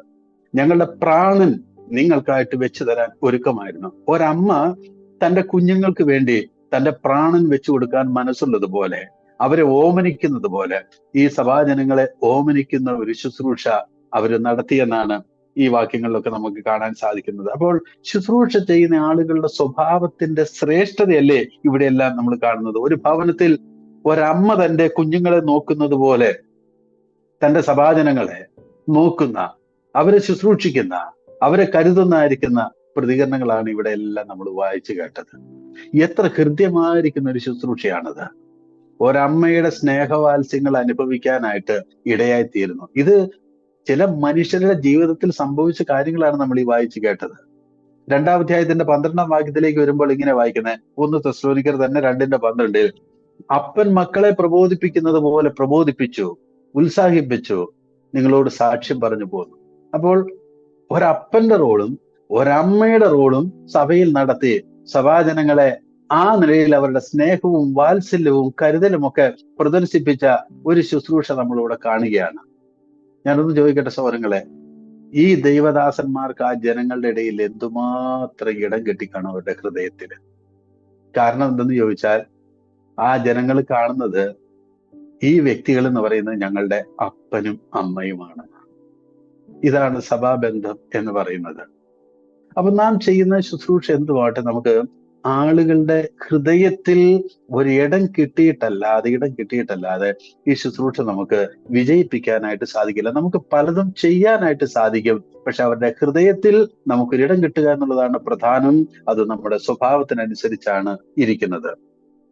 അപ്പോൾ ഈ തെസ്സലോനിക്ക ലേഖനത്തിൽ ഈ ഭാഗങ്ങളൊക്കെ വായിക്കുമ്പോൾ നമുക്ക് സഭയെ കാണാൻ കഴിയുന്നത് എങ്ങനെയെന്ന് ചോദിച്ചാൽ, സഭയുടെ അന്തരീക്ഷം എന്ന് പറയുന്നത് ഒരു വീടിന്റെ അന്തരീക്ഷം പോലെ ഈ ശുശ്രൂഷയിലൂടെ മാറിപ്പോയി എന്നുള്ളതാണ്. ഒരു വീടിന്റെ പ്രതീതിയാണ് സഭയിൽ അവർ ഉളവാക്കിയെടുത്തത്. വീട്ടിലാണല്ലോ അപ്പനും അമ്മയൊക്കെ ഉള്ളത്. അപ്പോൾ ആ ഒരു ബന്ധമാണ് ഇവര് സഭാജനങ്ങൾ ആസ്വദിച്ചത്. അപ്പോൾ ഈ ആളുകളെ കാണുമ്പോൾ അവർ പറയുന്നത് എന്താ? ഇത് ഞങ്ങളുടെ അപ്പൻ, ഇത് ഞങ്ങളുടെ അമ്മ. ആ ഒരു സ്ഥാനം പോലെയായിരുന്നു ഈ ശുശ്രൂഷ ചെയ്യുന്ന ആളുകൾക്ക് അവരുടെ ഇടയിൽ ഉണ്ടായിരുന്ന ആ ജീവിതശൈലി എന്ന് പറയുന്നത്. അപ്പൊ ആ ശുശ്രൂഷ ആളുകൾ എത്ര അധികം ആസ്വദിക്കും. ആ ശുശ്രൂഷ വിജയിച്ചു. അപ്പൊ അതുകൊണ്ട് നമ്മുടെ ശുശ്രൂഷ വിജയിക്കുവാൻ നമുക്ക് വേണ്ട, അതിനെ ഈ സാധ്യതകളൊക്കെ വിജയിപ്പിക്കാൻ നമുക്ക് വേണ്ട മറ്റൊരു ഭാഗം എന്ന് പറയുന്നത് നമ്മുടെ സ്വഭാവം തന്നെയാണ്. ആളുകളുടെ ഹൃദയത്തിലേക്ക് ഇറങ്ങി ചെല്ലുന്ന ആ ഒരു പ്രകൃതം, ആ ഒരു സ്വഭാവം, എന്ത് ശുശ്രൂഷ ആയിക്കൊള്ളട്ടെ, ഇത് വിജയിക്കണമെങ്കിൽ ആളുകളുടെ ഹൃദയത്തിൽ നമുക്കൊരു ഇടം കിട്ടണം. ജോൺ മക്കാർദർ എന്ന് പറയുന്ന ആ ഭക്തനായിരിക്കുന്ന മനുഷ്യൻ പറഞ്ഞൊരു പ്രസ്താവനയുണ്ട്. ഈ ഭൂമിയിൽ ഒരു സ്വർഗം പണിയുന്നത് ഹൃദ്യമായിരിക്കുന്ന കുടുംബങ്ങളും അങ്ങനെയുള്ള കുടുംബങ്ങളുള്ള സഭയുമാണ്. ഈ ഭൂമിയിലെ സ്വർഗം എന്ന് പറയുന്നത് നല്ല നല്ല അന്തരീക്ഷമുള്ള കുടുംബങ്ങളാണ്. അപ്പൊ ആ കുടുംബങ്ങളുള്ള സഭ അത് ഈ ഭൂമിയിൽ ഒരു സ്വർഗമാണ്. നമ്മുടെ സഭകളെ അങ്ങനെ ആക്കി തീർക്കാൻ കഴിഞ്ഞാൽ എത്ര അനുഗ്രഹീതമായ ഒരു അനുഭവമാണത്. ശുശ്രൂഷ ചെയ്യുന്ന ആളുകൾക്ക് മറ്റുള്ളവരുടെ ഹൃദയത്തിലൊക്കെ ഒരു സ്ഥാനം, തമ്മിലുള്ളതായിരിക്കുന്ന നല്ല ബന്ധങ്ങൾ, കൃത്യമായിരിക്കുന്ന ബന്ധങ്ങൾ, ആ ഒരു അന്തരീക്ഷത്തിന്റെ കൃത്യത അത് നമുക്ക് വർണ്ണിക്കാവുന്നതിലും അപ്പുറമായതാണ്. അപ്പോൾ അതുകൊണ്ട് ഇപ്പൊ ഒരു അപ്പന്റെയും അമ്മയുടെയും ഹൃദയവുമായി എവിടെയൊക്കെ ആളുകൾ സഭയിൽ ശുശ്രൂഷ ചെയ്തിട്ടുണ്ടോ അവിടെ എല്ലാം സഭകൾ വിജയിച്ചിട്ടുണ്ട്. അതൊരു യാഥാർത്ഥ്യം തന്നെയാണ്. കാരണം ആളുകളുടെ ഹൃദയത്തിൽ അവർക്കൊരു ഇടമുണ്ട്, അവരുടെ സ്വഭാവം ആളുകളെ ആകർഷിക്കുന്നു. അപ്പൊ ആളുകൾക്ക് എന്തെങ്കിലും പറ്റിയാൽ അവർ ഓടിയെത്തുന്നു, കരുതുന്നു, അവർക്ക് വേണ്ടി പ്രാർത്ഥിക്കുന്നു, അവരെ തിരുത്തുന്നു, ചിലപ്പോൾ അവരെ ശാസിക്കുന്നു. അതൊന്നും അവർക്ക് പ്രശ്നമില്ല, ആളുകൾക്ക് പ്രശ്നമില്ല. കാര്യം എന്താണെന്ന് ചോദിച്ചാൽ ഞങ്ങളുടെ അപ്പനും അമ്മയും പോലെയുള്ളതായിരിക്കുന്ന ആളുകളാണ്. ഒരപ്പനും അമ്മയും ചെയ്യുന്നത് എന്താണോ അത് ചെയ്യുന്നു. അപ്പോൾ ഇത് ചെയ്യത്തക്കവണ്ണം ആളുകളുമായിട്ടുള്ളതായിരിക്കുന്ന ഒരു നല്ല ഹൃദയബന്ധം അത് സാധിക്കണമെങ്കിൽ നമ്മുടെ സ്വഭാവം വ്യത്യാസപ്പെട്ടെങ്കിൽ മാത്രമേ സാധിക്കുകയുള്ളൂ. അപ്പോൾ നമ്മുടെ ശുശ്രൂഷയുടെ ഒരു വിശാലത എന്ന് പറയുന്നത്, ഒരു സ്വീകാര്യത എന്ന് പറയുന്നത് നമ്മുടെ സ്വഭാവവും ആളുകളുടെ ഹൃദയത്തിൽ നമുക്ക് കിട്ടിയതായിരിക്കുന്ന ഇടങ്ങളുമാണ്. അതുകൊണ്ട് ഈ നാളുകളിൽ നമ്മുടെ പ്രകൃതത്തിലേക്ക് നമുക്കൊന്ന് തിരിഞ്ഞു നോക്കാം. എന്തുകൊണ്ടാണ് എനിക്ക് ആളുകളോട് അടുക്കാൻ പറ്റാത്തത്? എന്തുകൊണ്ടാണ് ആളുകളുടെ ഹൃദയത്തിൽ എനിക്ക് സ്വീകാര്യത ഇല്ലാതെ പോകുന്നത്? എന്റെ ശുശ്രൂഷകൾ വിജയിക്കണമെങ്കിൽ എനിക്ക് അവരുമായിട്ടൊരു നല്ല ഹൃദയബന്ധം കൂടിയേ തീരൂ. അതെന്റെ സ്വഭാവത്തിന്റെ പോരായ്മകളാണെങ്കിൽ അത് എവിടെയാണെന്നുള്ളത് കണ്ടെത്തി തിരുത്താൻ നമുക്കിടയാകട്ടെ. ദാവീദ് പറഞ്ഞ വാക്കുകൾ ഞാൻ പിന്നെയും കൊണ്ടുവരികയാണ്. എന്റെ ലംഘനങ്ങളെ ഞാൻ അറിയുന്നു. എവിടെയാണ് എന്റെ പരാജയം? എന്റെ സ്വീകാര്യത നഷ്ടപ്പെട്ടു പോകുന്നത് ഏത് മേഖലയിലാണ്? അപ്പോൾ ഈ സ്വീകാര്യത നഷ്ടപ്പെട്ട ആളുകളുടെ ഹൃദയത്തിൽ ഇടമില്ലാതെ നമ്മൾ എന്ത് ചെയ്തതുകൊണ്ടും അത് ആളുകളുടെ ഹൃദയത്തിലേക്കൊന്നും ചെല്ലുകയില്ല. ആദ്യം പറഞ്ഞതുപോലെ കൂടില്ലാത്ത പക്ഷി പറക്കുന്നത് പോലെ ഒരു ഹൃദയത്തിലും പ്രവേശിക്കാതെ അതിങ്ങനെ വെറുതെ അലഞ്ഞു തിരിഞ്ഞ് നടക്കുകയുള്ളൂ. അപ്പൊ നമ്മുടെ ശുശ്രൂഷ ആളുകളുടെ ഹൃദയത്തിലേക്ക് ചെല്ലണം. ആളുകൾ നാം ആദ്യം ചിന്തിച്ച പോലെ അവർ കർത്താവിനെ സ്നേഹിക്കണം. ആളുകൾ പാപബോധമുള്ളവരായിട്ട് മാറണം. കർത്താവിന്റെ മടങ്ങിവരവിനെ അവർ കാത്തിരിക്കണം. ആ നിലയിൽ ഈ ശുശ്രൂഷ അവരുടെ ഹൃദയത്തിലേക്ക് ചെല്ലണമെങ്കിൽ നമ്മുടെ സ്വഭാവം വളരെ പ്രധാനപ്പെട്ടതാണ്. അപ്പൊ രണ്ട് കാര്യങ്ങളാണ് ഞാൻ ഈ സമയത്ത് ശ്രദ്ധയിലേക്ക് കൊണ്ടുവന്നത്. ഒന്ന്, ഒരു ശുശ്രൂഷയുടെ സ്വീകാര്യതയ്ക്ക് വേണ്ടത് നമ്മുടെ ഹൃദയത്തിന്റെ വിശുദ്ധി, മറ്റൊന്ന് നമ്മുടെ സ്വഭാവ ശ്രേഷ്ഠത. മൂന്നാമതൊരു കാര്യം കൂടെ പറഞ്ഞിട്ട് ഞാൻ അവസാനിപ്പിച്ചുകൊള്ളാം. അത് ഈ ശുശ്രൂഷ വിജയിക്കണമെങ്കിൽ ഈ ശുശ്രൂഷകന്റെ അവബോധം എന്ന് പറയുന്നത് വളരെ പ്രധാനപ്പെട്ട കാര്യമാണ്. ഞാൻ ആരാണെന്നുള്ളൊരു തിരിച്ചറിവ്, അവന്റെ അവബോധം. ഞാൻ ആരുടെ ശുശ്രൂഷകനാണെന്നും ആരെയാണ് ശുശ്രൂഷിക്കുന്നതെന്നും നാം തിരിച്ചറിയണം. ഈ തിരിച്ചറിവ്, നമുക്കറിയാം ദൈവത്തെയാണ് നമ്മൾ ശുശ്രൂഷിക്കുന്നതെന്ന്, പക്ഷെ അത് നമ്മുടെ ഹൃദയത്തിൽ ഒരു ധ്യാനമായിരിക്കുകയും നാം അതിനെ ഗൗരവത്തോടെ കാണുകയും ചെയ്യണം. ഞാൻ ദൈവത്തിന്റെ ശുശ്രൂഷകനാണ്. പത്രോസ് അപ്പോസ്തലൻ പറഞ്ഞൊരു പ്രസ്താവന ഉണ്ടല്ലോ, ദൈവത്തിന്റെ വിചാരണയിലുള്ള ആട്ടിൻകൂട്ടത്തെ മേയ്ക്കുക എന്ന്. അപ്പോൾ ഈ ആടുകൾ ആരെന്ന് ചോദിച്ചാൽ അത് ദൈവത്തിന്റെ ആടുകളാണ്. ഞാനോ ദൈവം തിരഞ്ഞെടുത്തായിരിക്കുന്ന ഒരു വ്യക്തി. അപ്പോൾ എന്റെ ശുശ്രൂഷയുടെ ഇത് ആര് തന്നതാണെന്നും ഞാൻ ആർക്ക് വേണ്ടിയാണ് ഇത് ചെയ്യുന്നത് എന്നുള്ളതായിരിക്കുന്ന വ്യക്തമായ തിരിച്ചറിവ് നമുക്ക് ഓരോരുത്തർക്കും ആവശ്യമാണ്. 1 തിമോത്തി 1:12 ഇങ്ങനെയാണ് പറയുന്നത്, ക്രിസ്തുയേശു എന്ന നമ്മുടെ കർത്താവ് എന്നെ വിശ്വസ്തൻ എന്ന് എണ്ണി ശുശ്രൂഷയ്ക്കാക്കി. അപ്പോൾ നാം ശ്രദ്ധിക്കേണ്ട ഒരു കാര്യം, ദൈവം എന്നെ എണ്ണിയത് എങ്ങനെയെന്ന് ചോദിച്ചാൽ ഇവൻ വിശ്വസ്തനാണെന്നാണ്. അപ്പൊ ആ ദൈവം എന്നെ അങ്ങനെ എണ്ണിയെങ്കിൽ ആ വിശ്വസ്തത കാത്തു സൂക്ഷിക്കാനുള്ള ഉത്തരവാദിത്വം എനിക്കുണ്ട്. ദൈവം എന്നെ ഏൽപ്പിച്ച ശുശ്രൂഷ എന്താണോ അത് ഈ ആളുകളുടെ നന്മയ്ക്കായിട്ട് ഉപയോഗിച്ചുകൊണ്ട് ഇവരെ കർത്താവിന്റെ നാളിലേക്ക് ഒരുക്കി നിർത്താനുള്ള ഉത്തരവാദിത്വം നമുക്ക് ഓരോരുത്തർക്കും ഉണ്ട്. അപ്പൊ അതുകൊണ്ട് എന്റെ അവബോധം, ഞാൻ ദൈവത്താൽ തിരഞ്ഞെടുക്കപ്പെട്ടവനാണ്, ഇത് ദൈവത്തിന്റെ ആട്ടിൻകൂട്ടമാണ്, ഞാൻ ഇതിനെ ഗൗരവത്തോടെ കാണേണ്ടവനാണെന്നുള്ള ആ തിരിച്ചറിവ് നമ്മുടെ ഹൃദയത്തിൽ നിറയണം. നാം അതീവ ഗൗരവത്തോടെ കാണേണ്ട ഒരു കാര്യമാണിത്. കാരണം സഭ എന്ന കാര്യപരിപാടിയിലേക്ക് എന്നെ വിളിച്ചത്, എന്നെ ചേർത്തത് ദൈവമാണ്. എനിക്ക് ശുശ്രൂഷകൾ തന്നത് ദൈവമാണ്. ഞാൻ ദൈവത്താൽ തിരഞ്ഞെടുക്കപ്പെട്ടവനാണ്. ഇത് എന്തിനു വേണ്ടിയെന്ന് ചോദിച്ചാൽ, ഈ ശുശ്രൂഷയിലൂടെ മറ്റാളുകളെ പണിതെടുക്കാൻ വേണ്ടിയാണ്. നാം വായിച്ചല്ലോ, ഇത് ദൈവത്തിന്റെ ആട്ടിൻകൂട്ടമാണ്. ഈ ആട്ടിൻകൂട്ടത്തെ രൂപപ്പെടുത്തിയെടുക്കാനാണ് ദൈവം എന്റെ കയ്യിലേക്ക് ചിലതെല്ലാം തന്നത്. അത് വരമോ നമ്മുടെ എന്ത് സാധ്യതകളും ആയിക്കൊള്ളട്ടെ, അതിലൂടെ നടക്കേണ്ടത് മറ്റാളുകളെ രൂപപ്പെടുത്തിയെടുക്കുകയാണ് വേണ്ടത്. ഒരുപക്ഷെ നാം ചെയ്യുന്ന സഹായങ്ങളാകാം, കരുണയാകാം, ദാനമാകാം, പ്രബോധനമാകാം, എന്തു ആകട്ടെ, ഇതുകൊണ്ട് മറ്റുള്ളവർ പണിയപ്പെടണം. അതാണ് നടക്കേണ്ടത്. ദൈവത്തിന്റെ ആട്ടിൻകൂട്ടമാണിത്. ദൈവം എന്റെ കൈകളിലേക്ക് അല്ലെങ്കിൽ തന്നതായിരിക്കുന്ന ഈ സാധ്യതകൾ അവരുടെ നന്മയ്ക്കും പ്രയോജനത്തിനും വേണ്ടി ഉപയോഗിക്കുകയാണ് ഞാൻ വേണ്ടത്. എന്റെ അലസത നിമിത്തം അവരെല്ലാവരും ക്ഷീണിച്ചു പോകരുത്, അവരെല്ലാവരും നഷ്ടപ്പെട്ടു പോകരുത്. ദൈവം ഇതിന് കണക്ക് ചോദിക്കുന്ന ഒരു ദിവസമുണ്ട്. ഈ തിരിച്ചറിവ് നമുക്ക് വേണം. അപ്പോൾ നമ്മുടെ ശുശ്രൂഷ നമുക്ക് നന്നായി മുന്നോട്ട് കൊണ്ടുപോകണമെങ്കിൽ ഒരു സ്വയ അവബോധം നമുക്ക് ആവശ്യമാണ്. ഞാൻ ആരുടെ ശുശ്രൂഷകൻ? എന്നെ ആരാ തെരഞ്ഞെടുത്തത്? എന്തിനു വേണ്ടിയാണ് എന്നെ ദൈവം തെരഞ്ഞെടുത്തത്? ഈ തിരിച്ചറിവ് നമുക്ക് ആവശ്യമാണ്. ഈ തിരിച്ചറിവ് നമുക്കുണ്ടെങ്കിൽ നമ്മുടെ ശുശ്രൂഷകളെ നമ്മൾ ഒരിക്കലും നിസ്സാരമായിട്ട് കാണില്ല. സഭയിൽ ചെയ്യുന്ന ഏത് കാര്യവും അതീവ ഗൗരവത്തോടെ നാം ചെയ്യണമെങ്കിൽ ഇതെന്നെ ഏൽപ്പിച്ചത് ആരാണെന്നും ഇത് എന്തിനു വേണ്ടിയാണ് എനിക്ക് തന്നതെന്നും നാം തിരിച്ചറിയണം. ഞാനൊരു ഉദാഹരണം നിങ്ങളുടെ ശ്രദ്ധയിൽ കൊണ്ടുവരാം. 1 രാജാക്കന്മാരിൽ നിന്നാണ്, 20-ാമത്തെ അധ്യായത്തിലെ ഒരു സംഭവമാണ്. അരാം സൈന്യം ശക്തി പ്രാപിച്ചു വരുമ്പോൾ അരാം രാജാവായിരിക്കുന്ന ബെൻ ഹദദിനെ ദൈവം ഇസ്രായേൽ രാജാവായിരിക്കുന്ന ആഹാബിന്റെ കയ്യിലേക്ക് ഏൽപ്പിച്ചു കൊടുത്തു. എന്നാൽ ഇസ്രായേൽ രാജാവായിരിക്കുന്ന ആഹാബ് അതിനെ വളരെ നിസ്സാരമായിട്ട് കണ്ട് ഈ ശത്രുവായിരിക്കുന്ന ബെൻ ഹദദിന് അരാം രാജാവിനെ കിട്ടിയിട്ടും കൈവിട്ട് കളഞ്ഞു, കൊന്നില്ല, കൊല്ലാതെ വിട്ട് കളഞ്ഞു. ഇത് ദൈവത്തിന് വളരെ അനിഷ്ടമായി. കാരണം ആഹാബിനെ ഏൽപ്പിച്ച ഉത്തരവാദിത്വം ആഹാബ് ചെയ്തില്ല, അതിനെ നിസ്സാരമായിട്ട് കണ്ടു. ഉടനെ ദൈവം ഒരു പ്രവാചകനെ സന്ദർശിക്കുകയും ആ പ്രവാചകൻ ഒരു പടയാളിയുടെ വേഷത്തിൽ ആഹാബിന്റെ അടുക്കൽ ചെല്ലുകയാണ്. എന്നിട്ട് ആഹാബിന്റെ അടുക്കൽ ഒരു കഥാരൂപത്തിൽ ഒരു സംഭവം അവതരിപ്പിക്കുകയാണ്. യജമാനെ, ഞാൻ എങ്ങനെ പടയിൽ നിൽക്കുമ്പോൾ ഒരു മനുഷ്യൻ ഒരാളെ എന്റെ അടുക്കൽ കൊണ്ടെത്തന്നു. എന്നിട്ട് എന്നോട് പറഞ്ഞു, ഇവനെ സൂക്ഷിക്കണം, ഇവൻ കാണാതെ പോയാൽ ഇവന്റെ ജീവന് പകരം നിന്റെ ജീവനെ തിരികെ എടുക്കും, അല്ലെങ്കിൽ തത്തുല്യമായിരിക്കുന്ന പ്രതിഫലം നീ നൽകേണ്ടതായിട്ട് വരും. എന്നാൽ യുദ്ധം മുറുകിയിരിക്കുമ്പോൾ ഞാൻ എന്റെ ബദ്ധപ്പാടിൽ അങ്ങോട്ടും ഇങ്ങോട്ടും ഒക്കെ ഓടി നടക്കുമ്പോൾ എനിക്ക് ഇവനെ ശ്രദ്ധിപ്പാൻ കഴിഞ്ഞില്ല, ഞാൻ എന്ത് ചെയ്യുമെന്ന്. ഉടനെ ആഹാബ് പറഞ്ഞു, ഒരു സെക്കൻഡ് പോലും മറുപടി വൈകിയില്ല. ആഹാബ് പറഞ്ഞു, നിന്റെ വിധി നീ തന്നെ തീർപ്പാക്കിയല്ലോ. എന്ന് പറഞ്ഞാൽ നിന്നോട് പറഞ്ഞല്ലോ ഇവന്റെ ജീവന് പകരം നിന്റെ ജീവൻ എടുക്കുമെന്ന്, ഇനിയിപ്പോ പറഞ്ഞിട്ട് എന്താ കാര്യം? അപ്പോൾ ഇത് ആഹാബിനോട് ദൈവം പറഞ്ഞതാണ് എന്ന് പറഞ്ഞാൽ, ദൈവം ഏൽപ്പിച്ചു കൊടുത്തതിനെ ഏറ്റവും നിസ്സാരമായി കണ്ടതിന് അതിനുള്ളതായിരിക്കുന്ന ഒരു ശിക്ഷ ആഹാബിനുണ്ടെന്ന് ദൈവം ആഹാബിനെ പഠിപ്പിച്ചതാണ്. ഞാൻ ഇതിലൂടെ സൗരങ്ങളെ നമ്മുടെ ശ്രദ്ധയിലേക്ക് കൊണ്ടുവരുന്നത്, ദൈവത്തിന്റെ ശുശ്രൂഷ അവഗണിച്ചാൽ എങ്ങനെ നമ്മൾ തെറ്റി വഴിയും. നമ്മുടെ ബദ്ധപ്പാടാണ്, നമുക്ക് തിരക്കാണെന്ന് പറഞ്ഞ് നമ്മൾ ഓടി നടക്കുകയാണ്. ഇത് തന്ന് ദൈവമല്ലേ? ആട്ടിൻകൂട്ടത്തെ പരിപാലിക്കാനായിട്ടും ദൈവത്തിന്റെ ആട്ടിൻകൂട്ടത്തിന്റെ പോഷണത്തിനായിട്ടും തന്നതല്ലേ ഇത്? ഈ തിരിച്ചറിവ് നമുക്ക് വേണ്ടേ? നമ്മളെന്താ പറയുന്നത്? എന്റെ ബദ്ധപ്പാടിൽ ഞാൻ അങ്ങോട്ടും ഇങ്ങോട്ടും ഓടി നടന്നപ്പോൾ എനിക്കിത് ശ്രദ്ധിപ്പാനായിട്ട് കഴിഞ്ഞില്ല. ഇതിന്റെ കണക്ക് നാം എവിടെ കൊടുക്കും? എത്രത്തോളം കൊടുക്കേണ്ടതായിട്ട് വരും? അതുകൊണ്ട് ഒരു സ്വയ അവബോധം നമുക്ക് ആവശ്യമാണ്. ഞാൻ ആരാ? ഞാൻ ദൈവം എന്നെ തിരഞ്ഞെടുത്ത്, എന്നെ നാം വായിച്ചതുപോലെ ഞാൻ വിശ്വസ്തനെന്ന് എണ്ണിയിട്ടാണ് ദൈവം എന്നെ തിരഞ്ഞെടുത്തിരിക്കുന്നത്. അതുകൊണ്ട് ഞാൻ ഒരിക്കലും അവിശ്വസ്തനാകരുത്.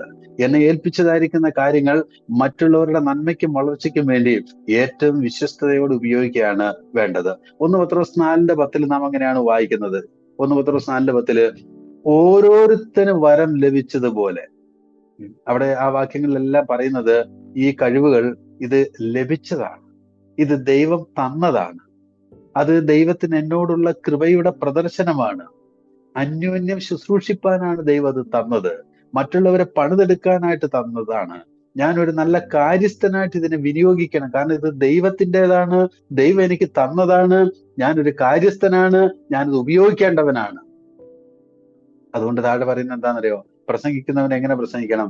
അവൻ ദൈവത്തിന്റെ അരുളപ്പാട് പ്രസ്താവിക്കുന്നത് പോലെ. എന്ന് പറഞ്ഞാൽ പ്രസംഗിക്കുന്നവൻ തിരിച്ചറിയണം, ഞാൻ ദൈവത്തിന് വേണ്ടിയാണ് സംസാരിക്കുന്നത്. ഞാൻ എന്തെങ്കിലും അല്ല പറയേണ്ടത്. അങ്ങനെയുള്ള ഒരു പ്രവണതയെ പൊതുവെ നമ്മൾ കാണുന്നത്. എന്തൊക്കെയോ ആളുകൾ പറയുന്നു, എന്തെങ്കിലുമൊക്കെ തയ്യാറാക്കി. അല്ല, ഇത് ദൈവത്തിന് വേണ്ടിയാണ്. പ്രസംഗിക്കുന്നവൻ ദൈവത്തിന്റെ അരുളപ്പാട് പ്രസ്താവിക്കുന്നത് പോലെ. അതുപോലെ ശുശ്രൂഷിക്കുന്നവനെ കുറിച്ച് പറയുന്നത് എന്താ? ദൈവം തന്ന പ്രാപ്തിക്കൊത്തവണ്ണം. നമ്മുടെ ഈ ക്ലാസിന്റെ തലക്കെട്ട് തന്നെ ശ്രദ്ധിച്ചാൽ നമുക്കറിയാം, നമ്മൾ കാണുന്നത് ഇങ്ങനെയാണല്ലോ. നമ്മുടെ കഴിവുകളും സാധ്യതകളും പരമാവധി എന്നാണ് നമ്മൾ പറഞ്ഞത്. എങ്ങനെ പരമാവധി പ്രയോജനപ്പെടുത്താം. എന്നാൽ ദൈവത്തിന്റെ വചനം പറയുന്നത് ദൈവം തന്ന പ്രാപ്തിക്കൊത്തവണ്ണം, പരമാവധിയല്ല, ദൈവം തന്ന പ്രാപ്തിക്കൊത്തവണ്ണം. അങ്ങനെയാണ് ചെയ്യേണ്ടത്. അപ്പോൾ ഈ വിഷയത്തിൽ ഒരു വലിയ തിരിച്ചറിവ് നമുക്ക് ആവശ്യമാണ്. ഇതൊരു ദൈവിക ശുശ്രൂഷയാണ്, ദൈവം എന്നെ ഏൽപ്പിച്ചതാണ്. അത് മറ്റുള്ളവരുടെ നന്മയ്ക്കും വളർച്ചയ്ക്കും വേണ്ടി നാം വിനിയോഗിക്കേണ്ടതാണ്. ഈ തിരിച്ചറിവ് നമുക്കുണ്ടെങ്കിലുണ്ട്, നാം ഭയമുള്ളവരായിട്ട് മാറും. കാരണം ദൈവം തന്നതാണല്ലോ. നാം കൂടുതൽ വിനയമുള്ളവരായിട്ട് മാറും. കാരണം എൻ്റെ ദൈവമേ, ഇത് മറ്റുള്ളവർക്ക് വേണ്ടിയാണല്ലോ എനിക്ക് തന്നത്. നാം കൂടുതൽ പ്രാർത്ഥിക്കുന്നവരാകും. ദൈവമേ, ഇത് ഉപയോഗിച്ച് ഒരു ഫലം കാണണമെങ്കിൽ ഇത് എന്റെ കഴിവ് കൊണ്ട് ഇതെനിക്ക് സാധിക്കില്ല, ദൈവത്തിന്റെ സഹായം ആവശ്യമാണ്. അതുകൊണ്ട് അവര് പ്രാർത്ഥിക്കും. അപ്പോൾ ഇങ്ങനെയുള്ള ഒരു തിരിച്ചറിവ് നമുക്ക് ആവശ്യമാണ് ഈ ശുശ്രൂഷ വിജയിപ്പിക്കുവാൻ. അപ്പൊ ഈ തിരിച്ചറിവ് ഉണ്ടാകുമ്പോൾ ശുശ്രൂഷകൾ മനോഹരമാക്കും, ആളുകൾക്ക് അതിന്റെ പ്രയോജനം ലഭിക്കും, സഭ മനോഹരമായ ഒരു അന്തരീക്ഷത്തിലേക്ക് മാറും. അപ്പൊ ഇങ്ങനെ വിശ്വസ്തരാകുന്നവരുടെ ശുശ്രൂഷകളെ ദൈവം തന്നെ പൊതുസഭയിലേക്ക് കൊണ്ടുവരും. അപ്പോൾ ഒരു പൊതുസഭയിലെ ആളാവാനായിട്ട് ഞാൻ പ്രത്യേകിച്ചൊന്നും ചെയ്യേണ്ട കാര്യമില്ല. ആദ്യം ഞാൻ ഉൾപ്പെട്ട സഭയിൽ ഞാൻ വിശ്വസ്തനായിട്ട് മാറുക എന്നുള്ളതാണ്. അവിടെ എൻ്റെ ഹൃദയത്തിന്റെ വിശുദ്ധിയെ ഞാൻ കാത്തു സൂക്ഷിക്കുക, അത് പ്രധാനപ്പെട്ട കാര്യമാണ്. അവിടെ ആളുകളുടെ ഹൃദയത്തിൽ ഞാൻ ഒരു ഇടം നേടുക. അവിടെ ദൈവം എനിക്ക് തന്നതാണ് ഈ ശുശ്രൂഷ എന്നുള്ള തിരിച്ചറിവോടെ ദൈവജനത്തെ ശുശ്രൂഷിപ്പാനായിട്ട് ഞാൻ മനസ്സുള്ളവനായിട്ട് മാറുക. അപ്പോൾ അങ്ങനെ ഞാൻ ഉൾപ്പെട്ട സഭയിൽ ഞാൻ ഈ കാര്യങ്ങളൊക്കെ ചെയ്യുമ്പോൾ ദൈവം എന്നെ ഒരു പൊതുസഭയിൽ, ഇപ്പൊ എല്ലാവരും പൊതുസഭയുടെ ഭാഗമായി അല്ലെങ്കിൽ പൊതുവേദിയിൽ ശുശ്രൂഷിക്കണമെന്ന് ദൈവം ആഗ്രഹിക്കുന്നില്ലല്ലോ. ഞാൻ ആ പൊതുവേദിയിൽ ശുശ്രൂഷിക്കണമെന്ന് ദൈവം ആഗ്രഹിക്കുന്നുവെങ്കിൽ ഞാൻ എൻ്റെ സഭയിൽ വിശ്വസ്തനായി നിൽക്കുമ്പോൾ ദൈവം നിശ്ചയമായിട്ടും ഞാൻ ചെയ്യേണ്ടതെങ്കിൽ ദൈവം തന്നെ എന്നെ ആ പൊതുവേദിയിലേക്ക് കൊണ്ടുവരും. അപ്പോൾ അവനവന്റെ സഭയിൽ വിശ്വസ്തരാകാതെ പൊതുവേദിയിൽ ആളാകാൻ ശ്രമിക്കുന്ന ആളുകളുണ്ട്. അതിനൊന്നും ഒരു നിലനിൽപ്പുണ്ടാവുകയില്ല. ആദ്യം അവനവന്റെ സഭയിലാണ് നാം വിശ്വസ്തരായി തീരേണ്ടത്. അപ്പൊ എന്റെ ശുശ്രൂഷകൾക്ക് ആദ്യം സാക്ഷ്യം പറയേണ്ടത് ഞാൻ ഉൾപ്പെട്ട സഭയിലെ വിശ്വാസികളാണ്. സൗരസവന്റെ ശുശ്രൂഷകൾ ഞങ്ങൾക്ക് വളരെ പ്രയോജനമായിട്ട് മാറുന്നുണ്ട്. ഞങ്ങൾക്ക് ദൈവത്തെ ഇപ്പോൾ കൂടുതൽ സ്നേഹിക്കാൻ സാധിക്കുന്നുണ്ട്. ഞങ്ങൾക്ക് പാപബോധമുണ്ട്. ഞങ്ങൾക്ക് കർത്താവ് ആരാണെന്ന് ഞങ്ങൾക്ക് മനസ്സിലാവുന്നുണ്ട്. ഇത് ആദ്യം സാക്ഷ്യപ്പെടുത്തേണ്ടത് ഞാൻ ഉൾപ്പെട്ട സഭയിലെ ആളുകളാണ്. കാരണം അവരുടെ ഹൃദയത്തിൽ എനിക്കൊരു ഇടം കിട്ടി, എന്റെ ജീവിതം അവർ മനസ്സിലാക്കുന്നു, ഞാൻ എന്താണ് ചെയ്യുന്നതെന്നുള്ളത് അവർ മനസ്സിലാക്കുന്നു. അപ്പോൾ സ്വാഭാവികമായിട്ട് ദൈവം തന്നെ എന്നെ ഒരു പൊതുവേദിയിലേക്ക് കൊണ്ടുവരണമെങ്കിൽ ദൈവം കൊണ്ടുവരും. ചില ആളുകൾ പറയുന്ന ചില സങ്കടങ്ങൾ ഞാൻ ഈ സമയത്തൊന്ന് പറയട്ടെ. പറയാറുണ്ട്, എന്നെ ആരും വളർത്തിയില്ല എന്ന്. ഞാൻ വളരേണ്ടതായിരുന്നു, എന്നെ ആരും വളർത്തിയില്ല. അപ്പൊ ഞാനൊരു ചോദ്യം ചോദിക്കാൻ ആഗ്രഹിക്കുകയാണ്, ഞാൻ വിശ്വസ്തനാണോ? എന്നെ വളർത്തിയില്ല എന്ന് പറയുമ്പോൾ ഞാൻ വിശ്വസ്തനാണോ? വളർത്തുന്ന ആരാ? ദൈവമാണ്. നടുന്നവനും നനയ്ക്കുന്നവനും ഒന്നും ഏതുമില്ല, വളരുമാറാകുന്ന ദൈവമാണ്. ഞാൻ വിശ്വസ്തനാണെങ്കിൽ ദൈവം എന്നെ, ഞാൻ ചെയ്യേണ്ട കാര്യങ്ങൾ ചെയ്യാൻ എന്നെ വളർത്തും. ഇനി ആ നിലയിലൊന്നും ഇല്ലെങ്കിൽ ദൈവം ആഗ്രഹിക്കുന്ന ഇത്രയും നീ ചെയ്താൽ മതി എന്ന, അല്ലാതെ അതില് പരാതി പറയുന്നതിൽ ഒരർത്ഥമില്ല. ചില ആളുകൾ പറയും, എനിക്ക് അവസരം തന്നില്ല. ഞാൻ വീണ്ടും ചോദിക്കുകയാണ്, ഞാൻ വിശ്വസ്തനാണോ? ഞാൻ വിശ്വസ്തനാണെങ്കിൽ ദൈവം എന്നെ ഉപയോഗിക്കും. ഈ ശൗലിന് എത്ര കാലം ദാവീദിന്റെ കസേര പിടിച്ചു വെക്കാനായിട്ട് കഴിഞ്ഞു? ദാവീദ് പറയുന്ന ഒരു പ്രസ്താവന ഉണ്ടല്ലോ, ഒരു സമയത്ത് ഞാൻ ഇങ്ങനെ പറയുന്നുണ്ട്, ഞാൻ ഒരു ദിവസം ശൗലിന്റെ കയ്യാൽ നശിക്കുകയുള്ളൂ എന്ന്. ഏകദേശം ഒരു 10-17 വർഷത്തോളം ഓടിയതിനു ശേഷമാണ് ആ വാക്കുകൾ പറഞ്ഞതെന്നാണ് പൊതുവെ ചിന്തിക്കുന്നത്. അപ്പൊ ഒരു 10-20 വർഷമൊക്കെ കസേര പിടിച്ചു വെക്കാനായിട്ട് സാധിക്കും, അത് കഴിഞ്ഞിട്ട് സാധിക്കില്ല. അപ്പൊ അതുകൊണ്ട് ദൈവം എന്നെ വളർത്താനും ഉയർത്താനും ഒക്കെ തീരുമാനിക്കുന്നുവെങ്കിൽ ദൈവം ഉയർത്തുക തന്നെ ചെയ്യും.